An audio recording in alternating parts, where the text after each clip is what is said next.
ethnic conflict, religious strife, terrorism. And with asymmetrical conflict, deterrence is a joke. That's why we must depend on information control. This world will become one. I have found the way. The world that the boss envisioned will finally become a reality. Race, tribal affiliations, national borders, even our faces will be irrelevant. Metal Gear Solid covers many themes within economy, war, society, also the information age and the digital age that comes along with it. On topics of nuclear proliferation, deterrence, terrorism, there's a broad spectrum on what Metal Gear Solid covers on the basis of its story. But I think one thing that does go massively overlooked for the mind-boggling story behind Metal Gear Solid, and that is within the Patriots control system, which in itself is based on an ideology that stemmed from the philosophers.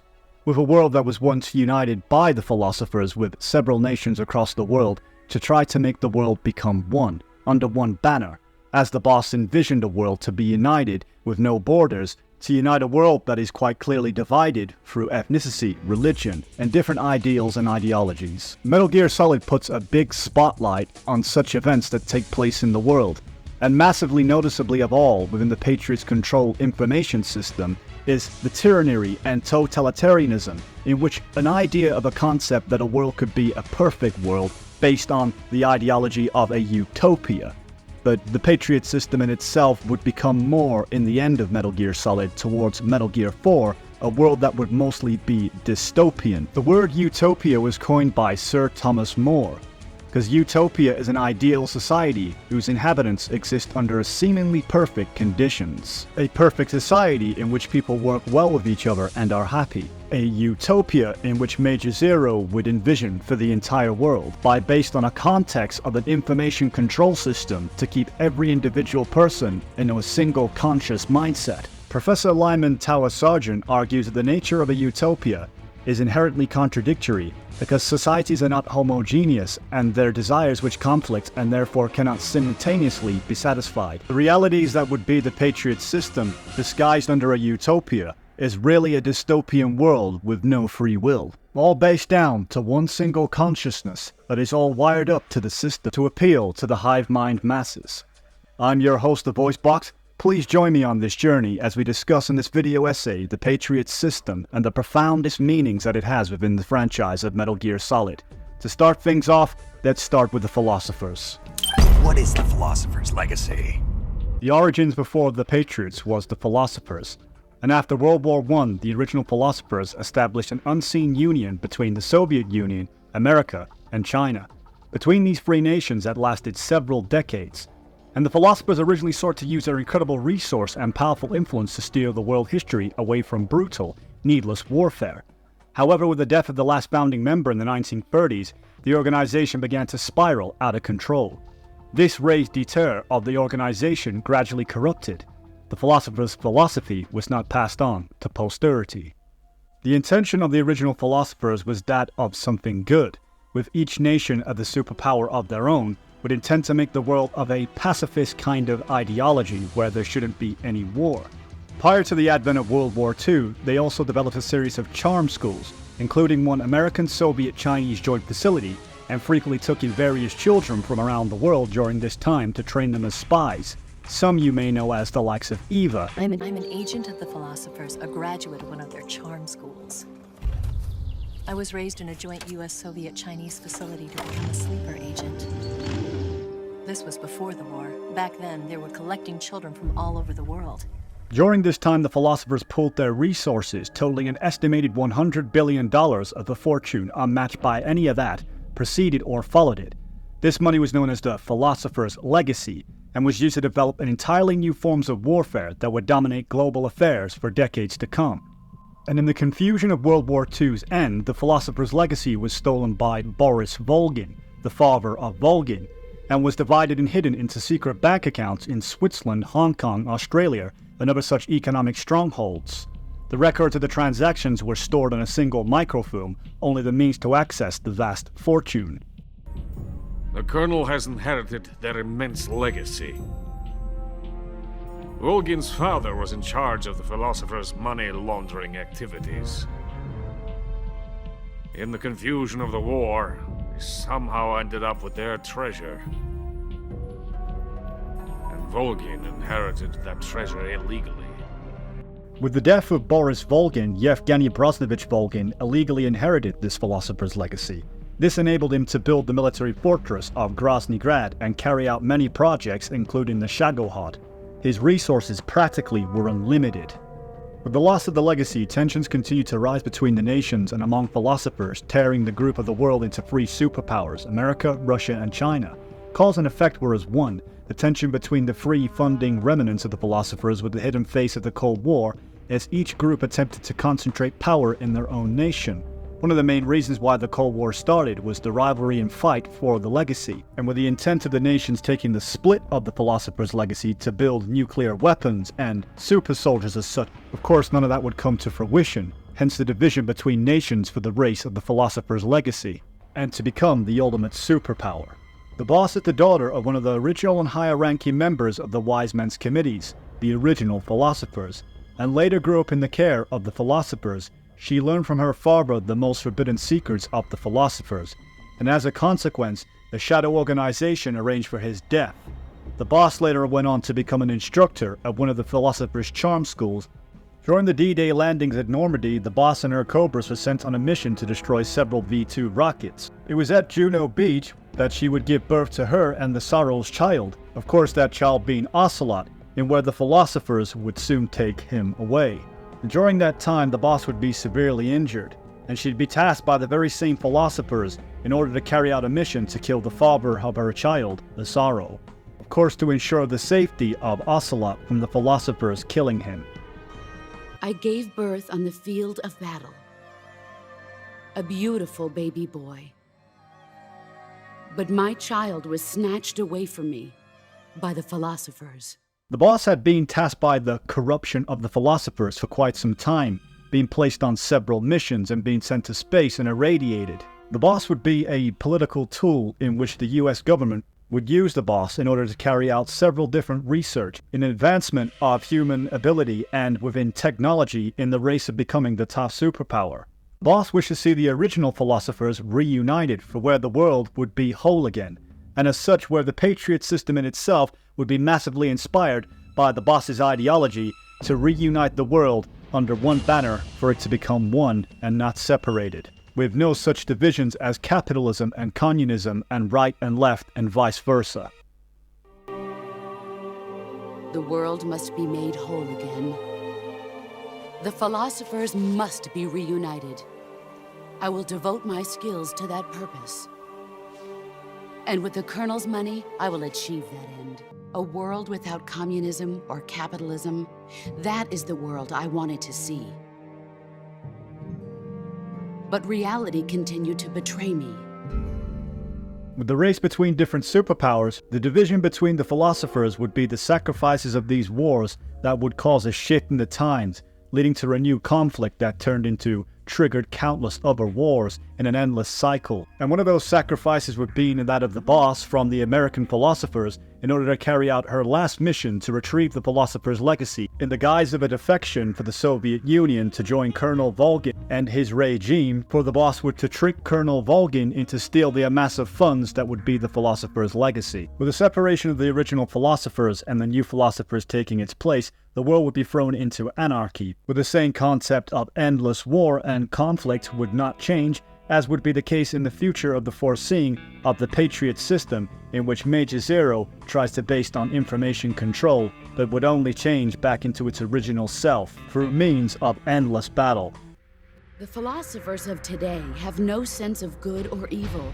Their influence extends to countries and organizations involved in every aspect of every war. They have become war itself. That's how they operate. The sacrifices of war cause a shift in the times. This shift leads to renewed conflict, and in turn triggers the next war. Like a nuclear chain reaction, each conflict sparks countless others, forming an endless spiral that will continue on for eternity. Do you understand what I'm saying, Snake? By consuming me and you, the philosophers intend to keep that cycle going forever. It was my father who explained all of this to me. During the Cold War was an interesting era in where technology and knowledge was being found at an exponential level unseen like before in human history, where nations themselves would be fighting amongst each other and sending sleeper agents and espionage spies such as spies like Ocelot to keep tabs on other countries' technologies. During that time, into nuclear research since the 1940s would be more prevalent than ever, because since during the 1940s is when a lot of the great German scientists after World War II would be recruited by the likes of the Soviets and the Americans. Given on their great knowledge and understanding, it'd also be the early development for such as computers and satellites that would span the way for the newly formed Patriots that Zero would create, being the foundation for what the Patriots would become. Of course, that all being the technology and research that would become the monster that is the system we know from the end of Metal Gear Solid 4. During the time of Operation Snake Eater, Zero was serving under the CIA along with Donald Anderson and Dr. Clark. Snake, of course, would be tasked to eliminate the boss, as was directed. Unlike the boss, Snake didn't realize that this was a ruse by the US government, the US philosophers, in order to obtain the philosopher's legacy. But he didn't know the boss knew too full well that of course she was playing her part in this sacrifice. Eva and Ocelot would also have a big part within the story of retrieving the philosopher's legacy. The two were NSA codebreakers. Adam and Eva defected to the Soviet Union, which of course would be the fabricated lie that Eva would tell Snake. Adam was a triple spy better known as Ocelot during Operation Snake Eater, and a woman poses Eva to aid Naked Snake in his mission while secretly plotting to steal the philosopher's legacy for the Chinese government. My mission was to find out where Volgin was hiding the philosopher's legacy and steal it. So I infiltrated his base as a KGB spy. The two NSA codebreakers who defected in 1960 were actually both men. The real Adam never showed up at the meeting place, saving me the trouble of having to eliminate him. I sneaked in by pretending I was Eva. And you and Sokolov and Volgin, you all believed me. I got the film containing the legacy. And also the nuclear missile launch data from the Shagohod. During Operation Snake Eater, Ocelot was ordered by the CIA in an operation in which was to eliminate the boss and the Cobra unit, and the threat of the Shagohod were to be eliminated, whilst also retrieving the Philosopher's Legacy for the American branch of the Philosophers. Of course, Operation Snake Eater was proven to be a success, with Naked Snake retrieving the Philosopher's Legacy that the boss had given him, whilst Eva retrieved the fake Philosopher's Legacy. Take this. Keep it safe.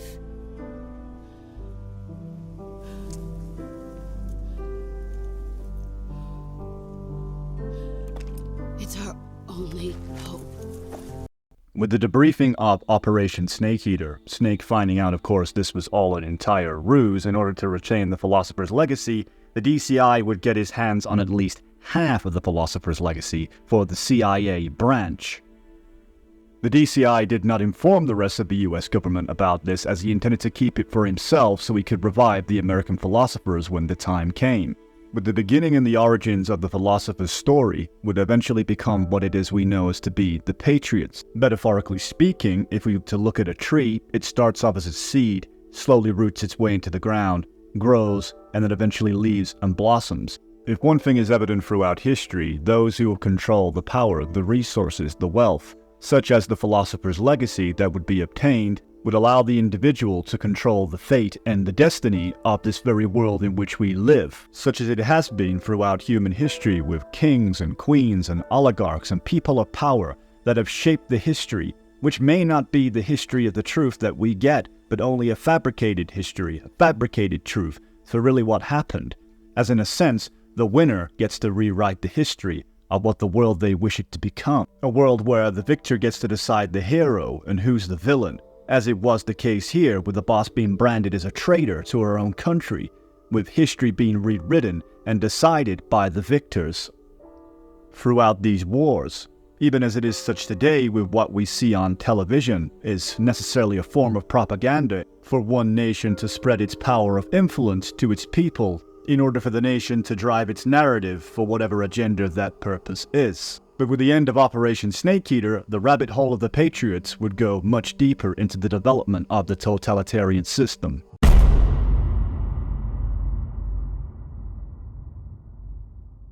So after the Operation Snake Eater, in November 1970, Major Zero was arrested for treason after being accused of investigating the Fox Rebellion on the San Hieronymo Peninsula.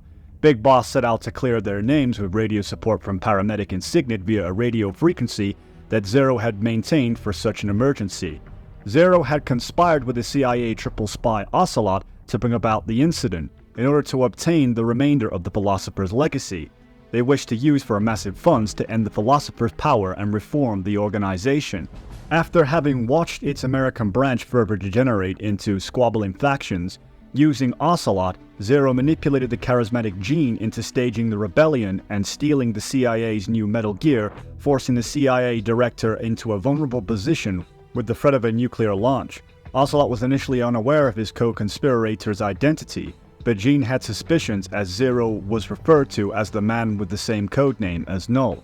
Neither Zero nor Ocelot had anticipated that Gene would actually launch Metal Gear into America, thus framing the Soviet Union and ending the current détente in the Cold War. However, Big Boss and Roy Campbell were able to form a resistance movement on the peninsula and ultimately foiled the launch attempt, meanwhile having supplied Metal Gear's trajectory data to the DCI.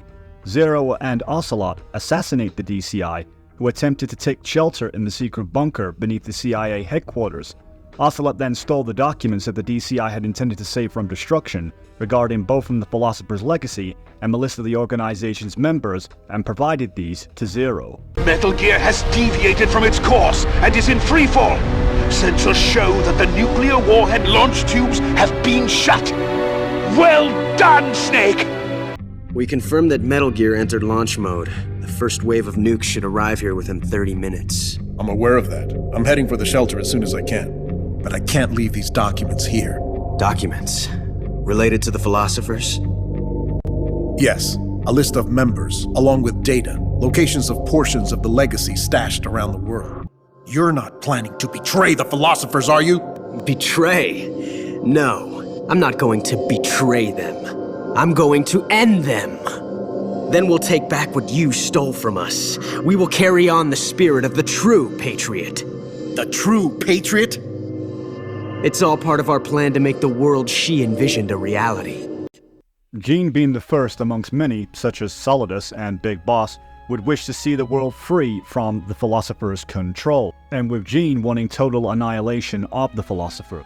And by doing so, going against Zero's wishes to instigate a nuclear war by launching an ICBM into Virginia, both from directly to wipe out the American Philosophers, and to have the Russians and presumably the Chinese Philosophers frame for the nuclear attack, and instigate a full nuclear war in order to free the world from complete control, with Big Boss, Gene, and Solidus sharing the dystopian protagonist's views of feeling trapped and is trying to escape society's oppressive forces and question social and political rules. And now with the Philosopher's legacy being retrieved and in the hands of Zero, this new patriotic system could now be developed, with bits and pieces of technology and research being able to make the Patriot system to become eventually what it would be, with Zero himself having these utopian ideas of a perfect world, and to give a strange analogy, would that be of Dorothy waking up in the land of Wizard of Oz, with everything seeming beautiful and perfect on the surface, with everything being colorful and very magical. But of course it's not reality, it's a false sense of reality, a made-up context, a controlled context, if you will,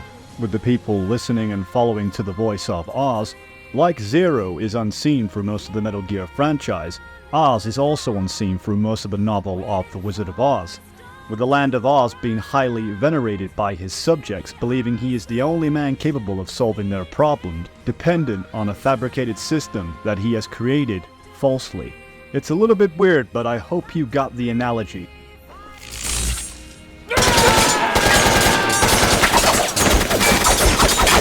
With the legacy retrieved by Ocelot with the endless funds, Zero later shared with Ocelot the Perfect Soldier project, battle data, and gave hints about genomes as a bargaining chip, to which Ocelot agreed to stay working together under the condition that they recruit Big Boss, with Frank Yeager being one of the first experimental tools in terms of genome information and battle data. This would be a long list of grand experiments in which Cypher would come to use later in the future that would cause the rift between Zero and Big Boss. Cypher not just experimenting with technology and robotronics and AI, but also delving into the world of humans' physiology, psychology, in order to understand the human anatomy to both control the human body as well as merge it with machine. So, Cypher was created. Zero recruited Big Boss, Anderson, Dr. Clark, Ocelot, and Eva to form a private intelligence network, which was later coined as Cypher.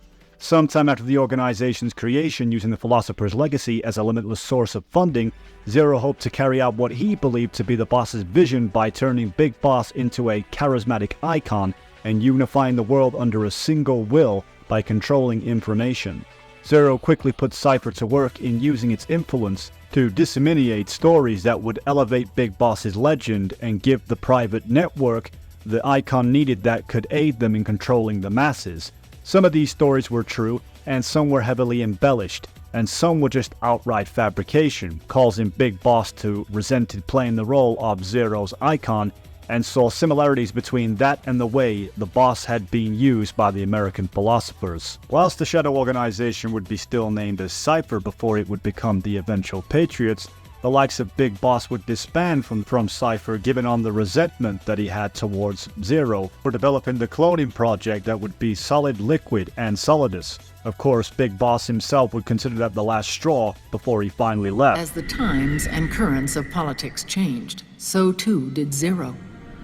Eventually, he became a prisoner of his own lust for power, sparking friction between him and Big Boss, who resented playing the puppet. With Big Boss drifting away, Zero realized he would need insurance. Something that would perpetuate the existence of Big Boss, their organization's icon. And so Zero secretly embarked on a new project. Les Enfants Terribles.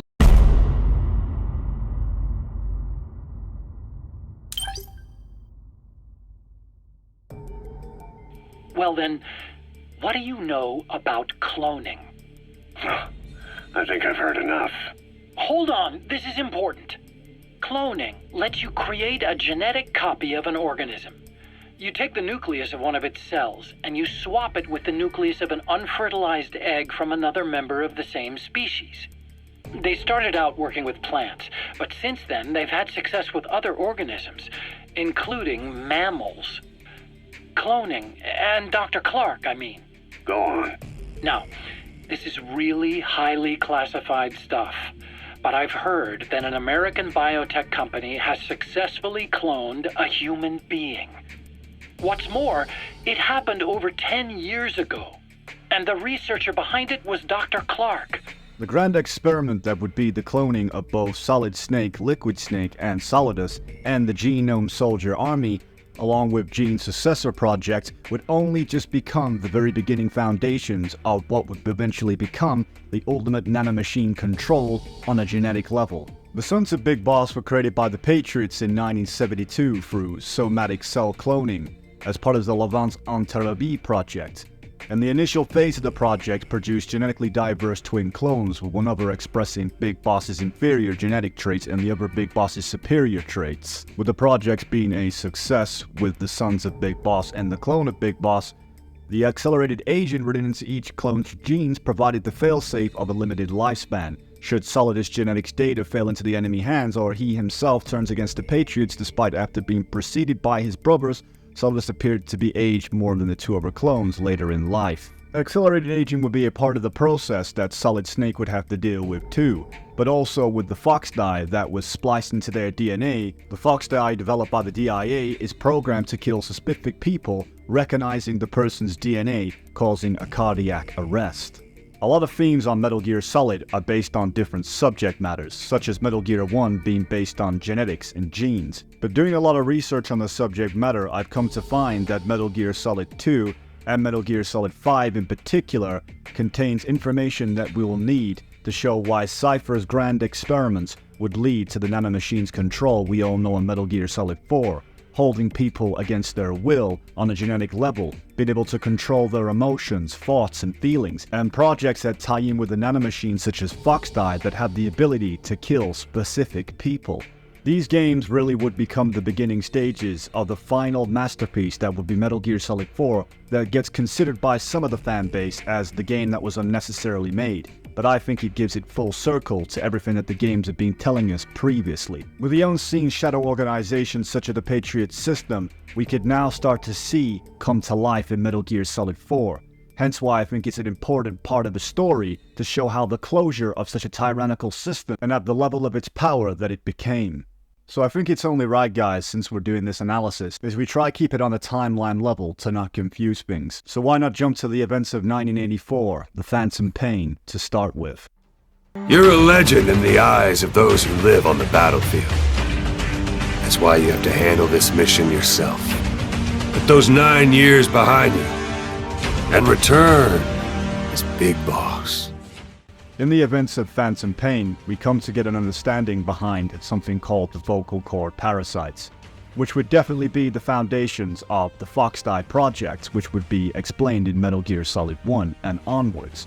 But at this point in the mission within Afghanistan and Africa, Big Boss, or the body double of Big Boss, Venom Snake, which is one of Cypher's experiments too, of the psychological manipulation of having him believe that he is such hero, would be the events that would unfold of also the disastrous events that would be the vocal cord parasites, when itself would be an experiment that stemmed from a long time back. With the scientist Code Talker in the early 30s, Code Talker in the 1960s during Operation Snake Eater discovered the parasite dubbed the one that covers. From the remains of the ancient sniper, The End, provided by a foundation with the links to the philosophers.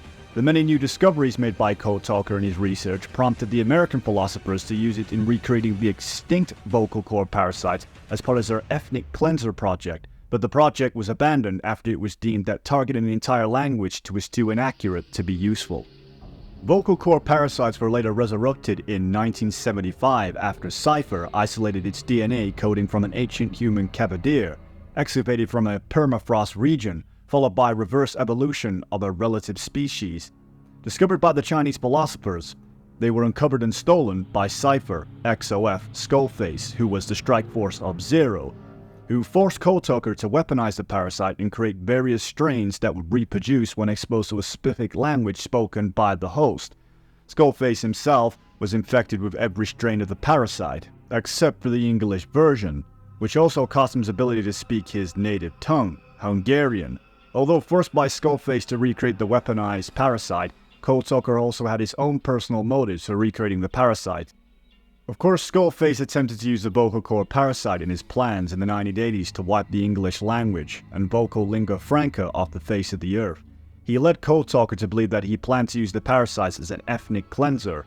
Russian and Pashto strains were developed in Afghanistan to kill Soviet and Hamid fighters, respectively, while Afrikaner and Kikongo strains were released in Central Africa, killing PF soldiers from the Contract Forces of Africa and infecting child soldiers who became carriers.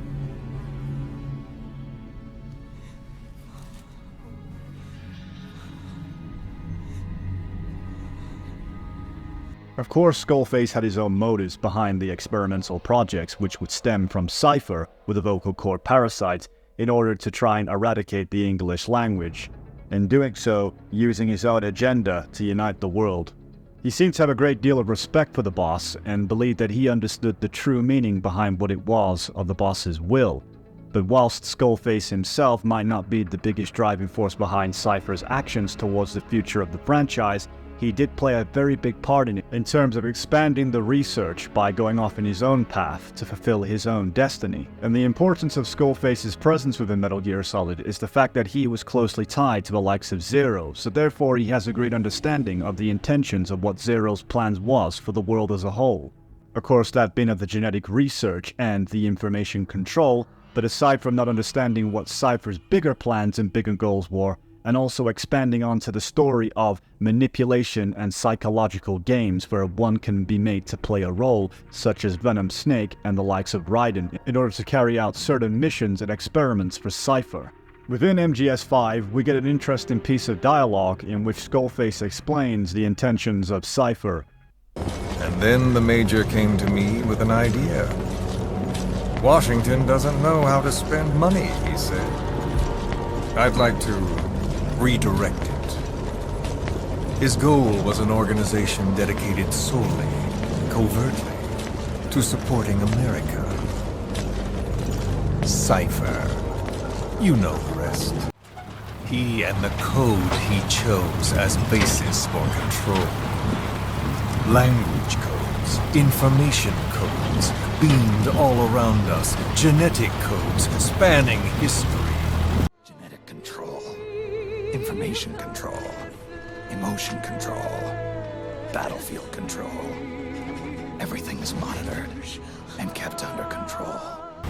By controlling the codes, Cypher Zero intends to unify the world. Cypher plans to use its codes to control the world. So with the vocal cord parasites being the leading direction for what would be Foxdie and then eventually the nanomachine control, we come to learn that of course Zero himself would have an interaction with Skullface in a telephone conversation before the events of Phantom Pain, with the events after Peace Walker in the events of Ground Zero, where Skullface's intentions way back then was to always eradicate Zero, and in order to find his location would capture Paz, who was an agent working for Zero in Campo Miga, the Guantanamo Bay of prisoners of war. Except you. You met with him, face to face, in order to contact Big Boss. Tell me where he is. Where is Cypher? Where is Zero? Zero is... Hell's Kitchen. 10th Avenue. He is undergoing treatment there. With Skullface learning the location of Major Zero, it was from there on that Zero himself would become inflicted and eventually turning into the vegetated state that we all remember him from Metal Gear Solid 4. After being infected by the parasite, the Major's time was short. So during that time in 1977, he paid Big Boss a visit in Cyprus and intended to bid farewell, presumably trying to bury the hatchet between them. Of course, Big Boss remaining in a coma at this time after the destruction of MSF. Once Zero was to be carried away in a wheelchair, he had to disappear. In order to doing so, he ordered a blackout in New York City and disrupted the communications and the transportation via 2 submarines and giving a cover story, to eventually going back into the shadows and becoming anonymous once more. Within these revelations of the truth tapes on the Phantom Pain would be the confirmation we need, especially at this point, to discuss about the genetic level of the vocal cord parasites and for what it would become, and of course the demise of Zero himself, whilst discussing the Cleanser Project with Skullface. This country is rich with biological resources. Bacteria, nematodes, viruses. I'm sure we can find something here to bring that plan back into action. Forget it. The Cleanser Project was just another one of my predecessor's daydreams. And the vocal cord parasites? Were an excellent test case for reverse evolution. Nothing more. What matters now is the genetics technology behind that work. With genetics, the clumsiness in targeting an entire race isn't an issue. We can target specific individuals. Naomi, tell me something. About Foxdie? Foxdie is a type of retrovirus that targets and kills only specific people. First, it infects the macrophages in the victim's body. Foxdie contains smart enzymes created through protein engineering. They're programmed to respond to specific genetic patterns in the cells. Those enzymes recognize the target's DNA? Right. Your name is Ahab. Forget everything. Your name, your past. This is you as you've lived until this day. Under certain conditions, someone can be made to play a specific role. Act like someone else. It all started with him. Psychological mind control is something that we'll see a lot through Metal Gear Solid as a whole in the franchise, with the Patriots using specific individuals in order to carry out what it is that they require them to do.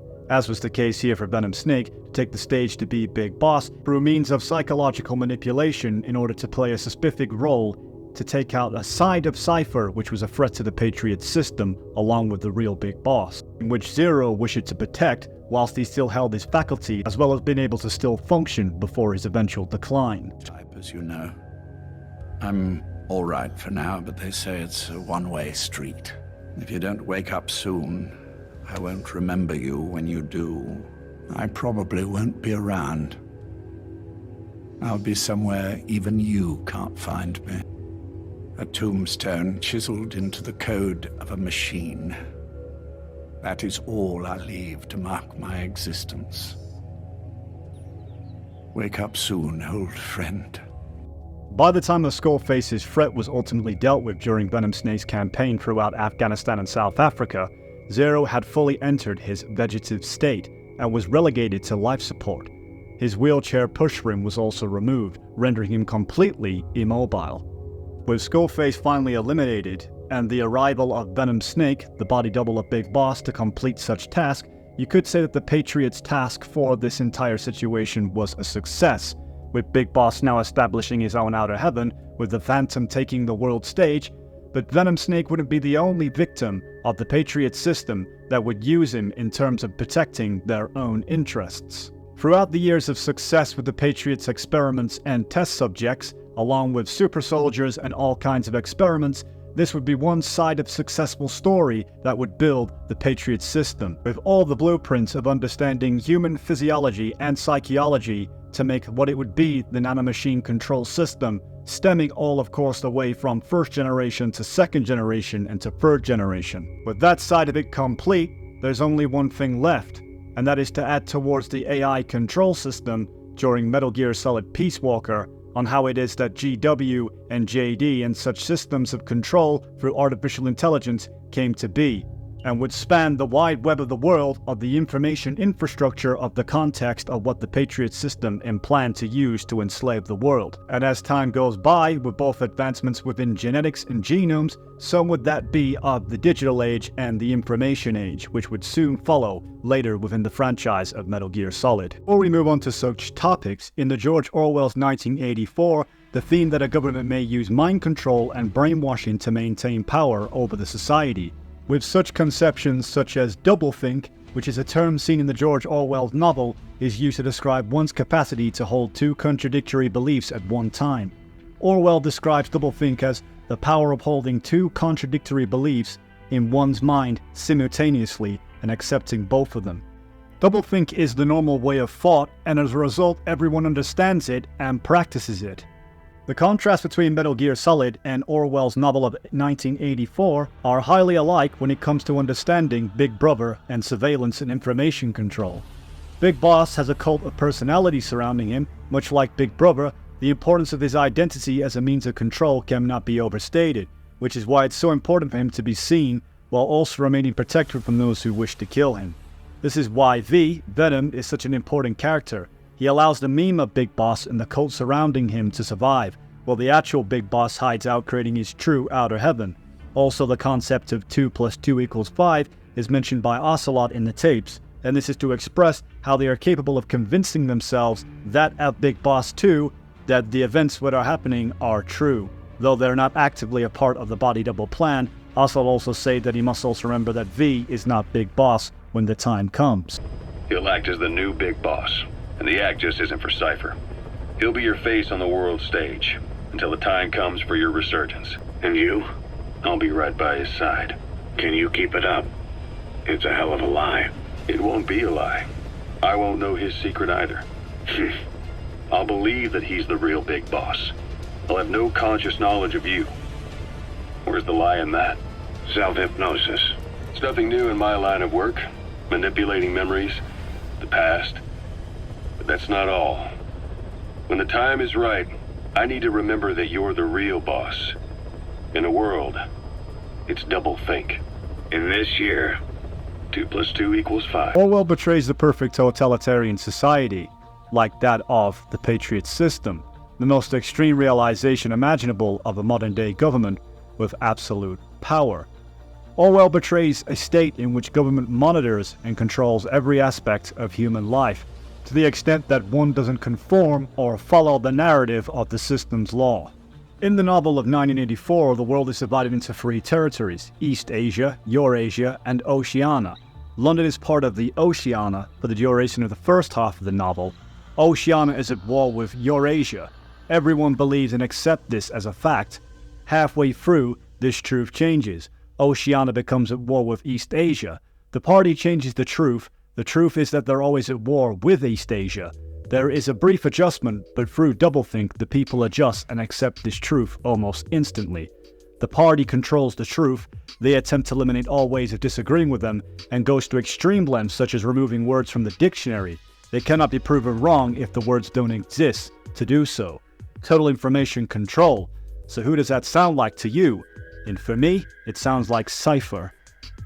The second point is how Big Brother can be used for maintaining power. Orwell suggests that using people's faith and beliefs is the only way that a tyrant leader can be loved by the society. In fact, the tragedy of Orwell is that man, Big Brother, turned himself into God and then using religion to make people worship him as their God. Therefore, the idea of sacralizing of the leader comes out when the leader is sacralized, and people are enforced to accept it. By the time they will believe it, they will worship for it, and they will obey it. It will turn out to be their belief, their religion, and they will defend and fight for it, and thus government can maintain its power over a large group of brainwashed people. It seems not very hard for an authority to do that. The 2 minutes hate, the daily ritual of public worship, is one of those ways. People of the Society of the Oceania are supposed to go to swear and hate opposition authorities in 1 minute and worship Big Brother in the other minute. People of Oceania are not forced to go, they are bound to go, and this shows how people are brainwashed for the party's wicked aims. Therefore, the party sacralizes the leader and uses people's faith and religion. The leader turns out to be the people's idealistic person, and their faith and party maintains its power.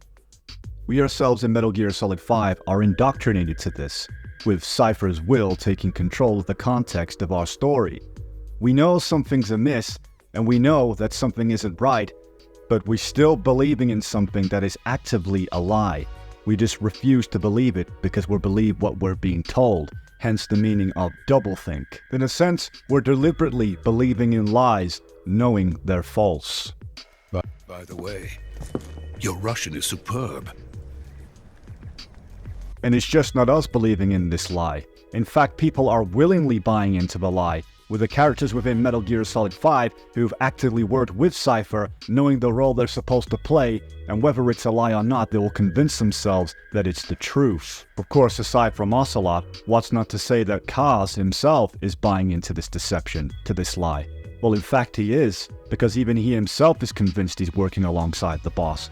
While such events at the end of Ground Zeroes, in the hospital sequence, one can beg to differ that this is really just him telling a lie to himself. When Big Boss and Venom Snake and Kaz are recovered by the doctors, you can quite clearly see Kaz saying, "What about him?" in which the doctor replies and says he's taken shrapnel to the head. And by the events in Phantom Pain, when Venom rescues Kaz, Kaz believes that he's Big Boss, given on the fact that he was consciously aware at the time, and right next to Big Boss, who clearly had no shrapnel in his head.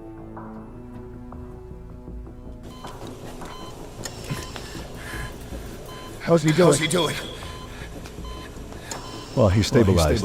But it took too long. He's in a coma. What about him?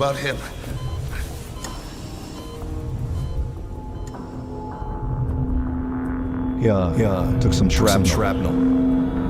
To the head. No. Big Boss can go to hell. I'll make the Phantom and his son stronger to send him there. For that, I'll keep playing my role. Colonel, are you under orders from the Patriots? Your role, that is, mission, is to infiltrate the structure and disarm the terrorists. My role? Why do you keep saying that? MGS5 is doublethink. Most people will play through this game and accept all these without second question. It's us hardcore fans who crave for the reality, and the section of the never be game over, which constantly keeps us coming back for more. Throughout most of the game, we believe we're at war with Cypher. But what war with Cypher? Both two of the people who work with us, Ocelot and Kaz, are working for Cypher themselves. Cypher is also the reason why Mother Base was re-established for us to build this army in order to take out XOF. The thing is, can we really base on what we see with the events that happen in MGS5 as being fact? I mean, the whole quotation behind Metal Gear Solid 5 is the Friedrich Nietzsche quote. There are no facts, only interpretations. This is important because at the first start of the game in the hospital sequence, we see this quote appear on the screen. It's most likely that the current events that happened really might not have taken place as much as we think it did. Whilst we're seeing it through the eyes of us ourselves, Venom Snake, who quite clearly is going through some mental confusion due to the shrapnel, but also possibly the fact that once again, history is written by the winners being Big Boss, Cypher at this point, that they themselves have constructed out this narrative and how we interpreted it in different ways. Your brain might process visual information incorrectly. In other words, you could have hallucinations. You might see things that aren't there, or not see things as they really are. There's no doubt during the events of Phantom Pain that a lot of this was a constructed simulation, with characters in the game playing their part, their role, in convincing us throughout the entirety of the game that what we're doing is for a just cause, and in reality, it's all just a big giant show. Just like that of Metal Gear Solid 2, where Raiden's convinced to do his mission, only just to come to the realization that it was all just a constructed simulation. MGS5 is very important in the pieces of understanding how Cypher made the ultimate control system, by ultimately devising plans that would manipulate all different characters within the game to play out their specific roles. With the level of power and finance that Cypher could have, they could buy the world 5 times over. Personally, I believe the quotation of the man who sold the world, in my interpretation, is not Big Boss, but in fact that of Cypher. They sold the world because they bought the world, and in doing so, they sold it out, and there was nothing left to buy. Practically throughout the entire franchise of Metal Gear Solid, Cypher has had its shadow hand in everything that has happened. If one thing is evidently clear, is that Hideo Kojima clearly intended for this entire game to be based around a George Orwell-styled 1984 novel. One has their own interpretation here back at Mother Base with these Big Boss posters, but it's more of a homage to 1984 and thus applies to everybody, knowing that Big Boss is watching us all. Or in a sense, Big Brother, or the likes of Cypher. We all know that during the events of Phantom Pain, especially towards the end when Big Boss establishes his new outer heaven, he himself becomes the totalitarian, control, warmongering war villain. We can see how in mirror comparison this is something that is of George Orwell's 1984. Big Brother is a fictional character and a symbol in a dystopian 1949 novel. He is ostensibly the leader of Oceania, a totalitarian state wherein the ruling party, INCSOC, wields total power for its own sake over its inhabitants. Whatever truth you believe is all derived down to your interpretations. Whilst there is facts within this, at the same time we have to take Metal Gear Solid as not being a complete fact, because sometimes along the way, stories are fabricated through this secret control system we know as the Patriots, feeding us information that only we know to a certain extent to be true. Whether you choose to believe them or not, it's up to you. But can you question reality when it quite clearly shows you the truth that is in front of you? Or will you still remain ignorant to the truth and remain within doublethink and still convince yourself of a lie? Who you are doesn't matter to me, boss. My name's Ocelot. Big Boss. You know who I am. A certain man gave me a job to do. 2, actually. First was to get you out of that hospital. The second was to rescue the man himself. MGS5 starts with a tape and ends with a tape ending. The duration of that tape contains the entirety of events we see in the Phantom Pain. This tape contains a narrative, and I'm theorizing that Cypher wishes us to believe this narrative. One filled with contradictions, one that places Zero as an innocent bystander out to save Big Boss. Phantom Pain could be Cypher's truth. Hence, at the end of the game, we get the truth records to the entire situation, which is one big doublethink.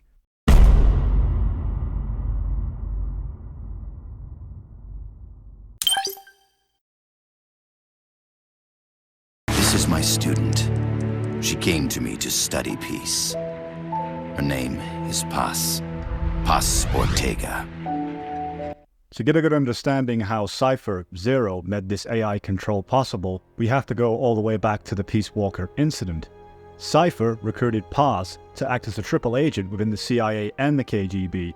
Through Pacifica, they had KGB operative Vladimir Zadornov provide money and technology for Hot Coleman's Peace Walker project, and the training for his rogue CIA unit, Peace Sentinel. Paz met Zero in person in order to make contact with Big Boss, making her one of the few to directly meet with the organization's reclusive leader and bust some awareness of his location. Cypher had also contacted Kazuhiro Miller with a business proposal to help expand Big Boss's military sans frontières and to have them unknowingly participate in the project. In MGS Peace Walker, the main theme is peace. The Cold War system of deterrence, by means of mutually assured destruction, has brought an illusion of peace. Two world countries, meanwhile wars between the superpowers are fought by proxy in developing countries, are depicted by the KGB backing the Sandinistas against the CIA-backed Somoza regime in Nicaragua. Each character fights in the same name of their own understanding of peace. Coleman seeks to use the Peace Walker project to close the loophole of nuclear deterrence theory. Human error, or sentiment, through the cold, calculating logic of an AI, by the contrast Big Boss and his army without a country, is hard to push back against the CIA and bring peace back to Costa Rica, a country without an army. Whereas past games commented on military-industrial complex in passing, Peace Walker makes the player an active participant in running their own private military, thus the player becomes a part of the paradox of fighting for peace, yet running a business that thrives on war. Ultimately, the game's message is relayed through Strangelove. Although true peace may be unlikely, it's still an ideal worth striving towards. Strangelove would be a very important character that would strive the way forward for the Patriot AI network. In a sense, you could say that she developed it, created the fundamentals to get it started, if you will. He said he needed the thought patterns of the very finest rational mind. One that thought on a global scale, took both past and future into consideration, and reached the best decision, no matter how painful. And that's why you asked for everything they had on the boss. It was the logical thing to do. I knew of only one person who could be entrusted with the fate of the entire human race. With Cypher's orchestrated takeover in Costa Rica involving Hot Coleman's unmanned AI weapons to carry this out, Cypher's ultimate plan was to manipulate Big Boss into participating without any willing knowledge. The project had two major objectives: to gather data on the AI weapons and Peace Walker to identify potential uses of this technology for Cypher in the future, and to facilitate the expansion of the MSF private army so that it could be used to be co-opted to serve as Cypher's deterrent. Cypher did not at this point in time have a complete hold over the United States and faced significant resistance within the American government via its rivalry with the US military. With Big Boss's refusal to join Cypher, Paz, under Cypher's orders, intended to frame the MSF as an extremist cult by using Zeke to launch a nuclear warhead at the United States, of which Miller had been unaware. Ultimately, this plot failed when the MSF damaged Zeke and prevented the nuclear strike, but this really was just the beginning of the monster that would become the big information technological control of the Patriot AI system. There is no happily ever after waiting for you in the end, unless you obey the will of Cypher. Where does an army without borders call home? A state without borders, of course. A world without borders. A world without borders. The Cold War order is about to collapse. The age of electronic intelligence is about to begin. The NSA, CSS, NRO, DIA, etc., etc. The intelligence community that is long bickered amongst itself will be united in a world governed by electrons. Cypher will gather all information, watching over the world and guiding the will of its people, all while they remain blissfully unaware. There will be no one to oppose them. For the first time, the world will be ruled by a single will. Until the new order is in place, you and your army will be the force that protects it. You will be Cypher's deterrent, pulling the wool over the eyes of the old order with your charisma and military prowess.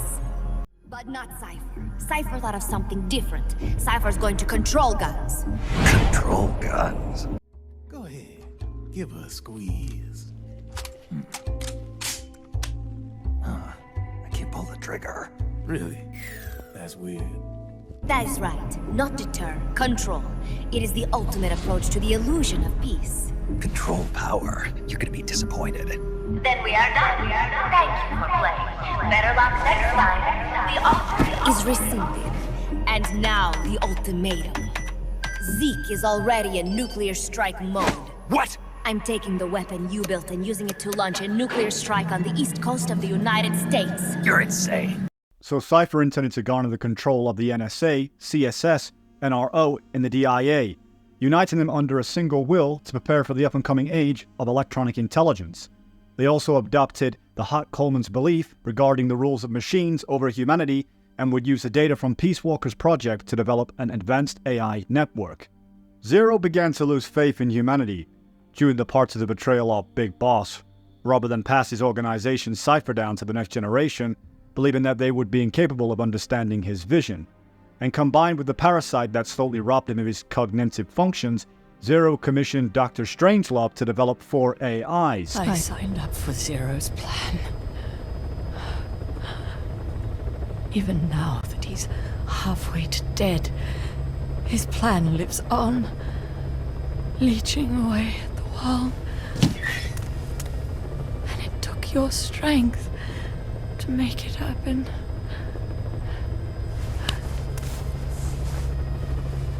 In using you, I put the world in his palm. Once and for all. After the Caribbean,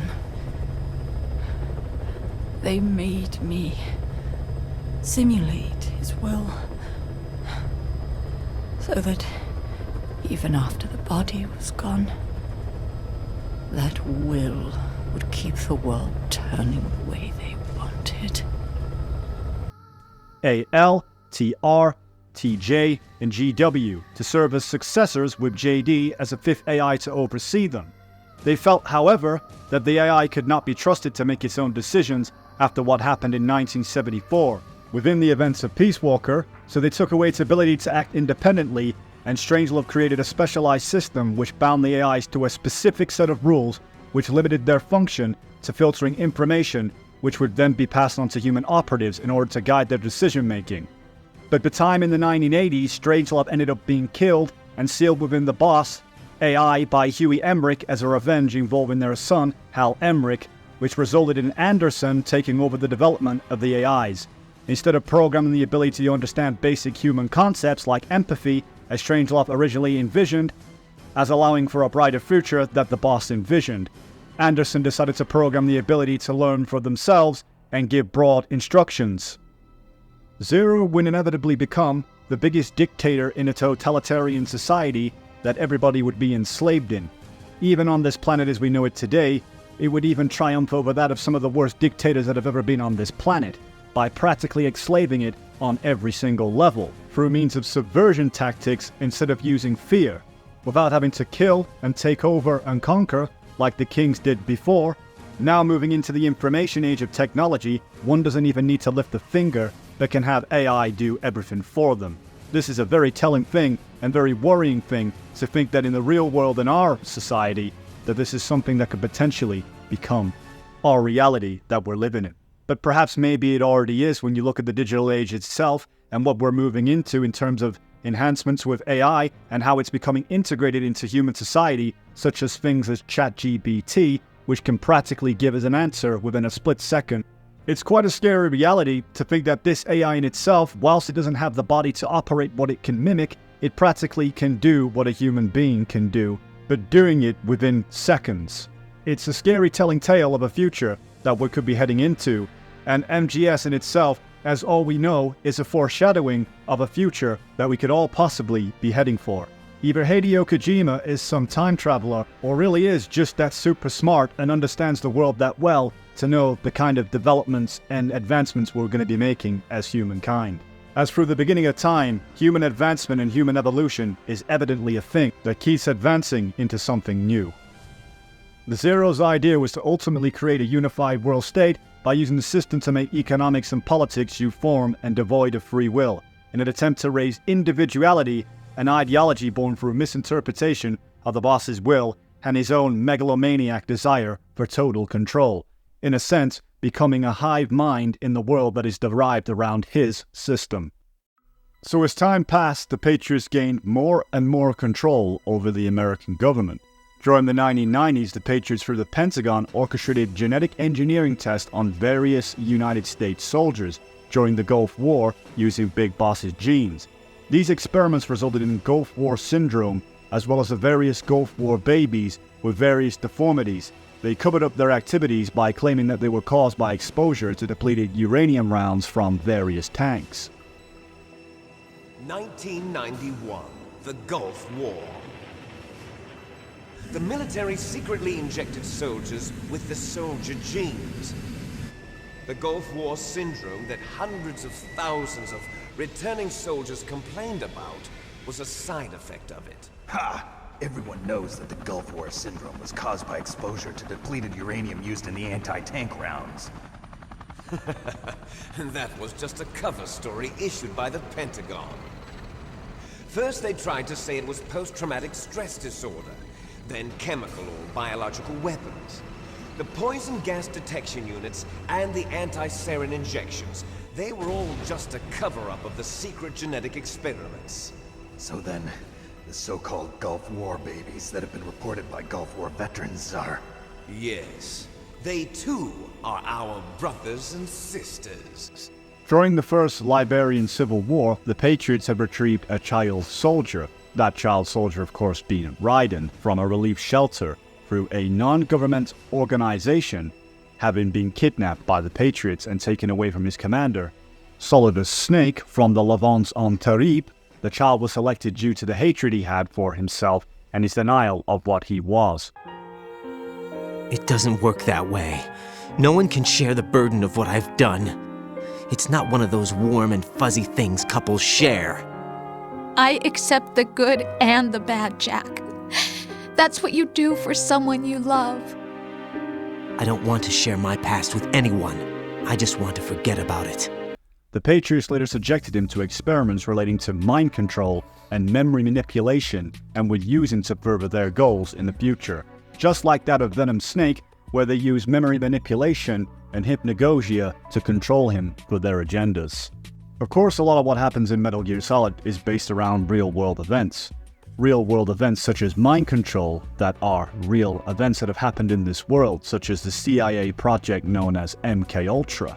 In the early days of the Cold War, the CIA ordered the creation of a secret program intended to find ways of mind control.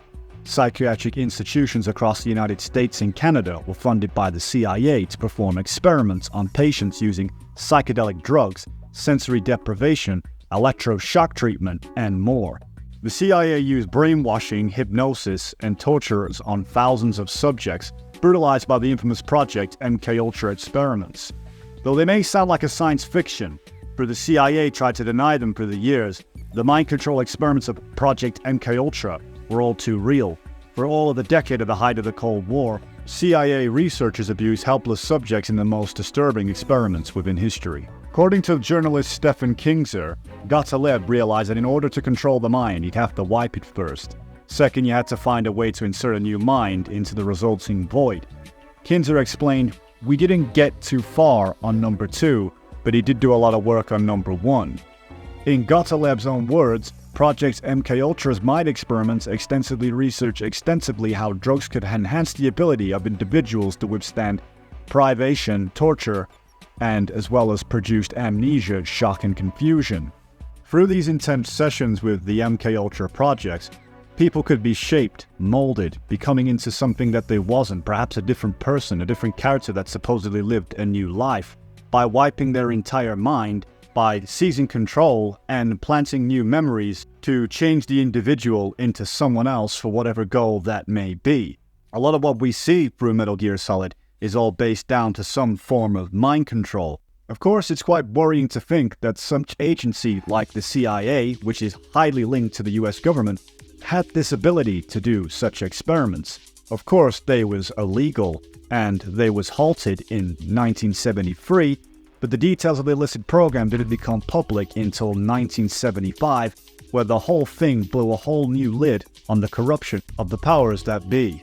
Of course, such mind control projects didn't span from the likes of just the United States. It was also worldwide, as different people would have been used as test subjects in order to fulfill whatever the goals was in the race between superpowers. But in the modern era of today, such tactics are no longer needed, as mind manipulation can be used through social media, television, movies, entertainment industry, the music industry. A large majority of people are indoctrinated to such things. Their whole lives are based around the internet, if you will. Based around social media, norms and conformities and trends. And of course, adopting ideals and beliefs through their favorite celebrities and idols that they worship. Whilst these people profit off your misfortune as you follow false idols and people that wish to bring you down a dark path. Just look at the music industry, for example, and the kind of examples it sets for the younger generation, such as adultery, sluttery, and that of gang culture where people are killing each other in neighborhoods. In a sense, everything's hooked up to the big system. You're told what to believe, what is right, what is wrong, and anything that opposes the narrative is cancelled or censored. How can anyone hope to eliminate us? As long as this nation exists, so will we. Cut the crap! If you're immortal, why would you take away individual freedoms and censor the net? The mission is a failure. Cut the power right now.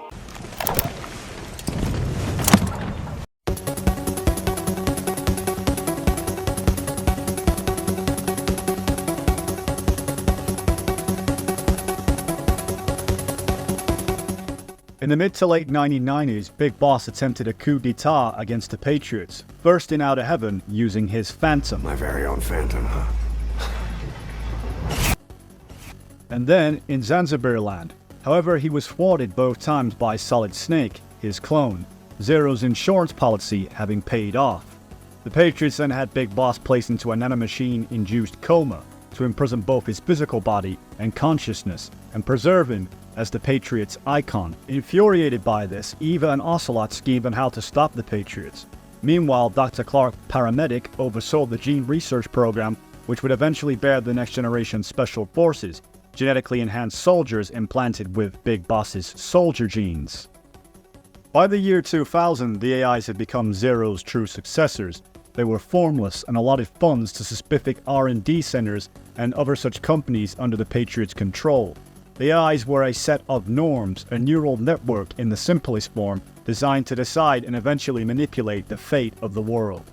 At a later point, the Patriots had JD orbit the Earth aboard a military satellite disguised as Debris, and set the framework for each AI's eventual activation, particularly GW's information control capabilities.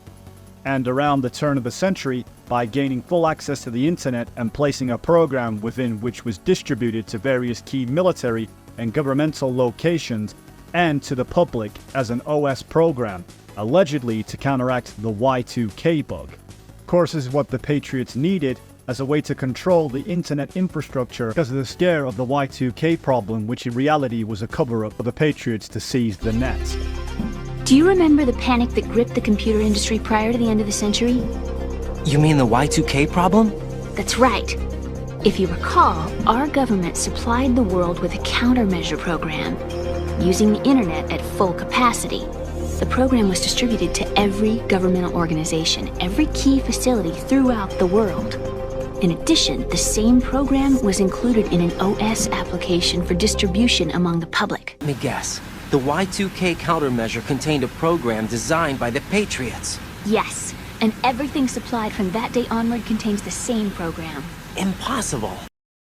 The panic of the Y2K problem in the turn of the 21st century into the millennium was a real problem and a scare that everybody across the world was worrying about, as people believed they were going to be sent back to the Dark Ages with the power ceasing to function.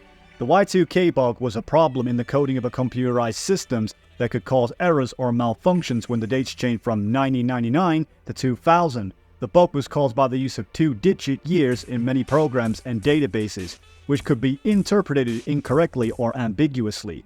The bug was anticipated to create havoc in computers and computer networks around the world, but was largely prevented by extensive testing and fixing before the year 2000. But it caused a worldwide panic, with people even stockpiling on supplies. By the 21st century, the Patriots had achieved immense political power, effectively controlling America as a totalitarian regime. With their influence affecting politics, including Congress, the military and the economy, The organization would select who they'd serve as their president of the United States and would stage presidential elections in order to please the American public, as well as tricking them into believing that as voters, they had control over the government. I'm just a figurehead. What? I don't have any control. The real power is in the Patriots' hands. The Patriots? The truth behind this country. I'm not surprised you've never heard of them. Very few are aware of their existence, even among those with code word clearance. Huh? Politics, the military, the economy, they control it all. They even choose who becomes president. Putting it simply, the Patriots rule this country. No. Hard to believe, isn't it? But it's the truth.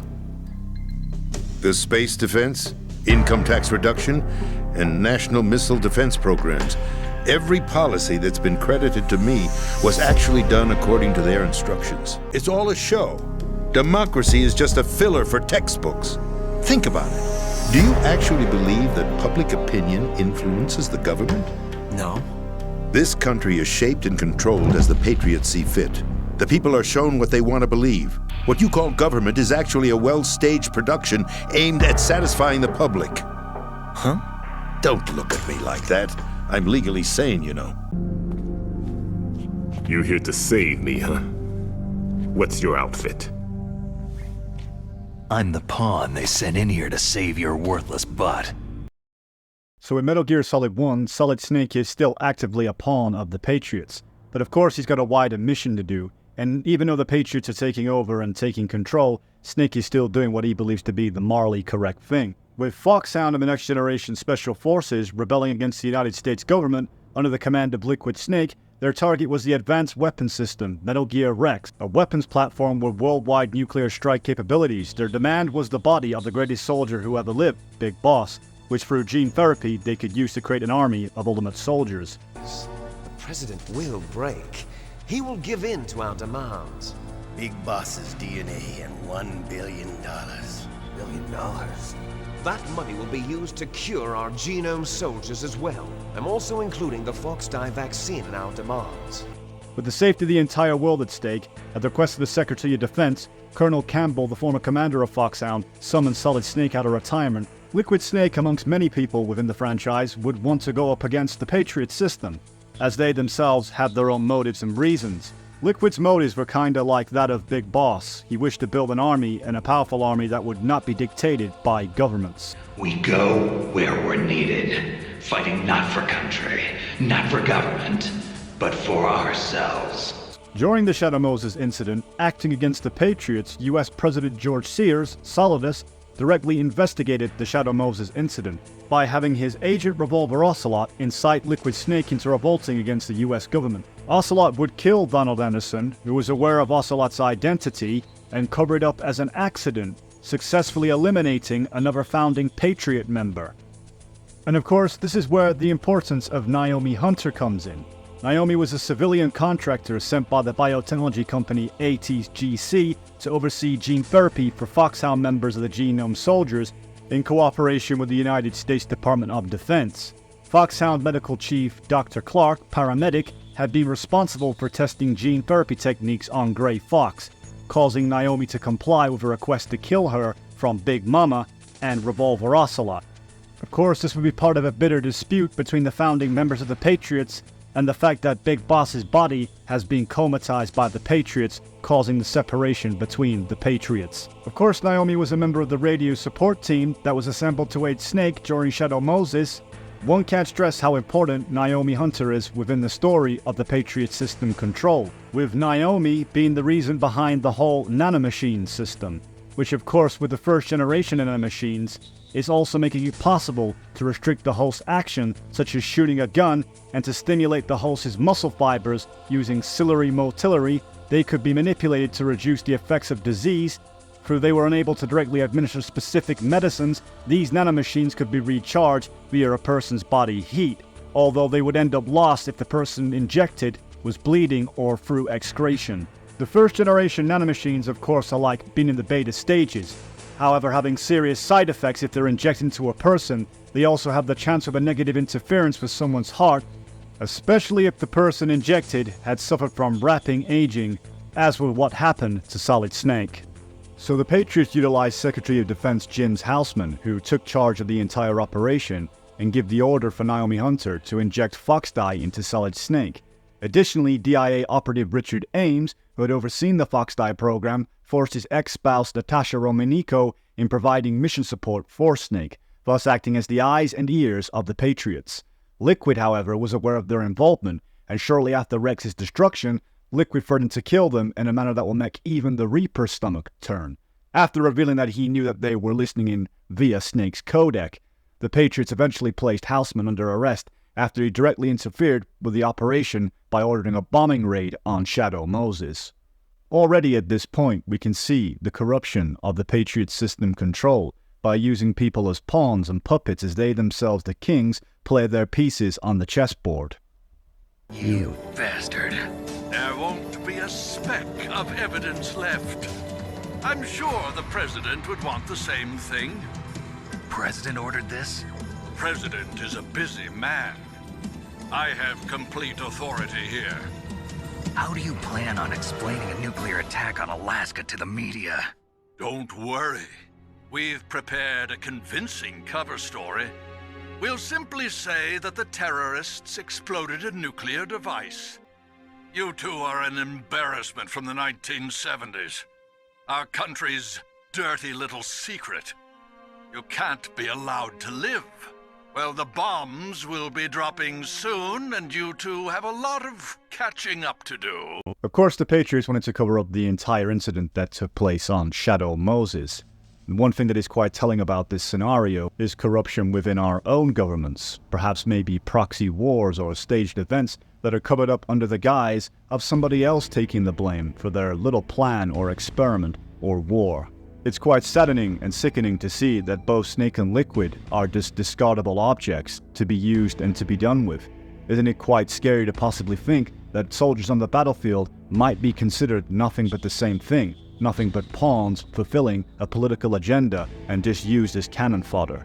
It's saddening to see because there's most genuine people who are in the military who believe they're fighting for a good cause and are not exactly bad people, but let's just say maybe confused, blinded to the truth.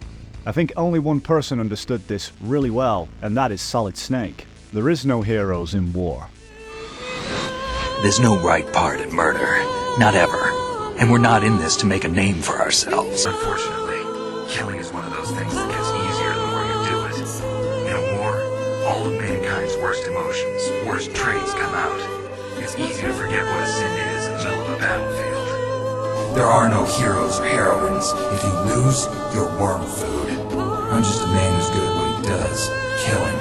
There's no winning or losing for a mercenary. The only winners in war are the people. I've never fought for anyone but myself. What do you think? Is your age of heroes finally over? I'm no hero. Never was. Never will be. What you're trying to do, it's not a mission. I know. It's not justice. It's a hired hit. I'm no hero. Never was. I'm just an old killer, hired to do some wet work.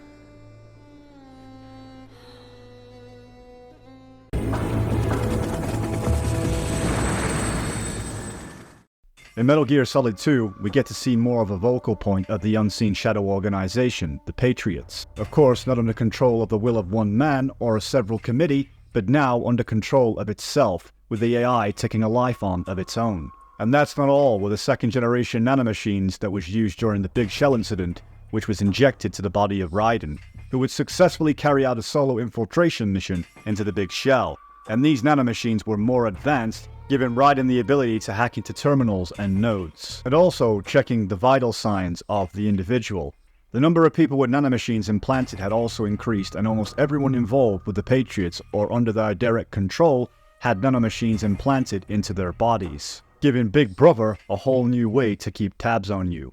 One interesting medical function of this generation was that they could effectively replace the use of bandages by just sitting still in one place for long enough. The nanomachines would rapidly organize a vast supply of palettes in order to coagulate the wound. the nanomachines were still limited in the very important tasks. Nanomachines functioned as a fail-safe system between the President of the United States and the nuclear launch button, as well as a VIP communication system between the President and the Secret Service detail. The texture isn't far removed from rubber, but the material protects against a wide range of toxic substances. The suit itself has a wide array of built-in sensors. It is referred to as smart skin in military R&D. Data about damage to different regions of the body, including blood loss, is exchanged between the suit and the intravenous nanomachines to create a feedback system. But of course, before we look into the events of the Big Shell incident, it's important that we go back to the events prior in the tanker incident with Solid Snake. When Solid Snake defeated Rex in the events of Shadow Moses, Ocelot retrieved Rex's battle data for President Sears and the leaked data via back to the black market. When details of the events became public, the Patriots removed Sears, or Solidus, from the office and planned to have him killed, though he escaped going underground with the help of Ocelot. However, in Metal Gear Solid 2, this new Metal Gear was Metal Gear Ray, though its plan's development did not fall in line with the Patriots' plans, and the organization decided to reclaim Ray for their own. In addition, philanthropy was not only uncovered further evidence of their existence, but also evidence that they were involved in the creation of the United States Navy version of Metal Gear. Because in 2007, the Patriots decided to eliminate the threats posed by Ray development, and the anti-Metal Gear activities of the NGO philanthropy information of Ray's development was leaked to philanthropy in order to lure out Hal Emmerich and Solid Snake, to the latter of whom who had been a hero in the wake of Shadow Moses. Arsenal Gear was the Patriots' tool for securing power over the United States and in the world. The Patriots hoped to use Arsenal as a way to shape the truth to fit their agenda. Arsenal Gear served the sole purpose of housing GW, one of their proxy AIs designed to censor and delete unwanted information that could loosen their grip on the United States. For instance, the GW controlled information through the media, television, and mainly the free flow of data from the internet. This was a means to completely censor any data detrimental to the Patriots' rule. Raiden, ever since a child, would always play the puppet according to the Patriots' instructions. The Patriots staged the entire incident of the Big Shell and manipulated it from behind the scenes in order to provide complex data for GW to study. The AI did this by tricking Raiden into doing the Patriots' work by feeding his anticipations and pretending to be Colonel Campbell and Rosemary at certain points. Thus, Raiden believed himself to be a member of Foxhound and was effectively molded as a part of the S3 plan. The Patriots also staged the terrorist attacks that would later be attributed to the SEALs and anti-terrorist squad Death Cell, killing many of their own allies and civilians alike. This was namely done to have Death Cell go renegade in the late 2008. The Patriot led an extermination campaign against Death Cell that eliminated 2 members, while 3 members, Fortune, Fatman, and Vamp, survived.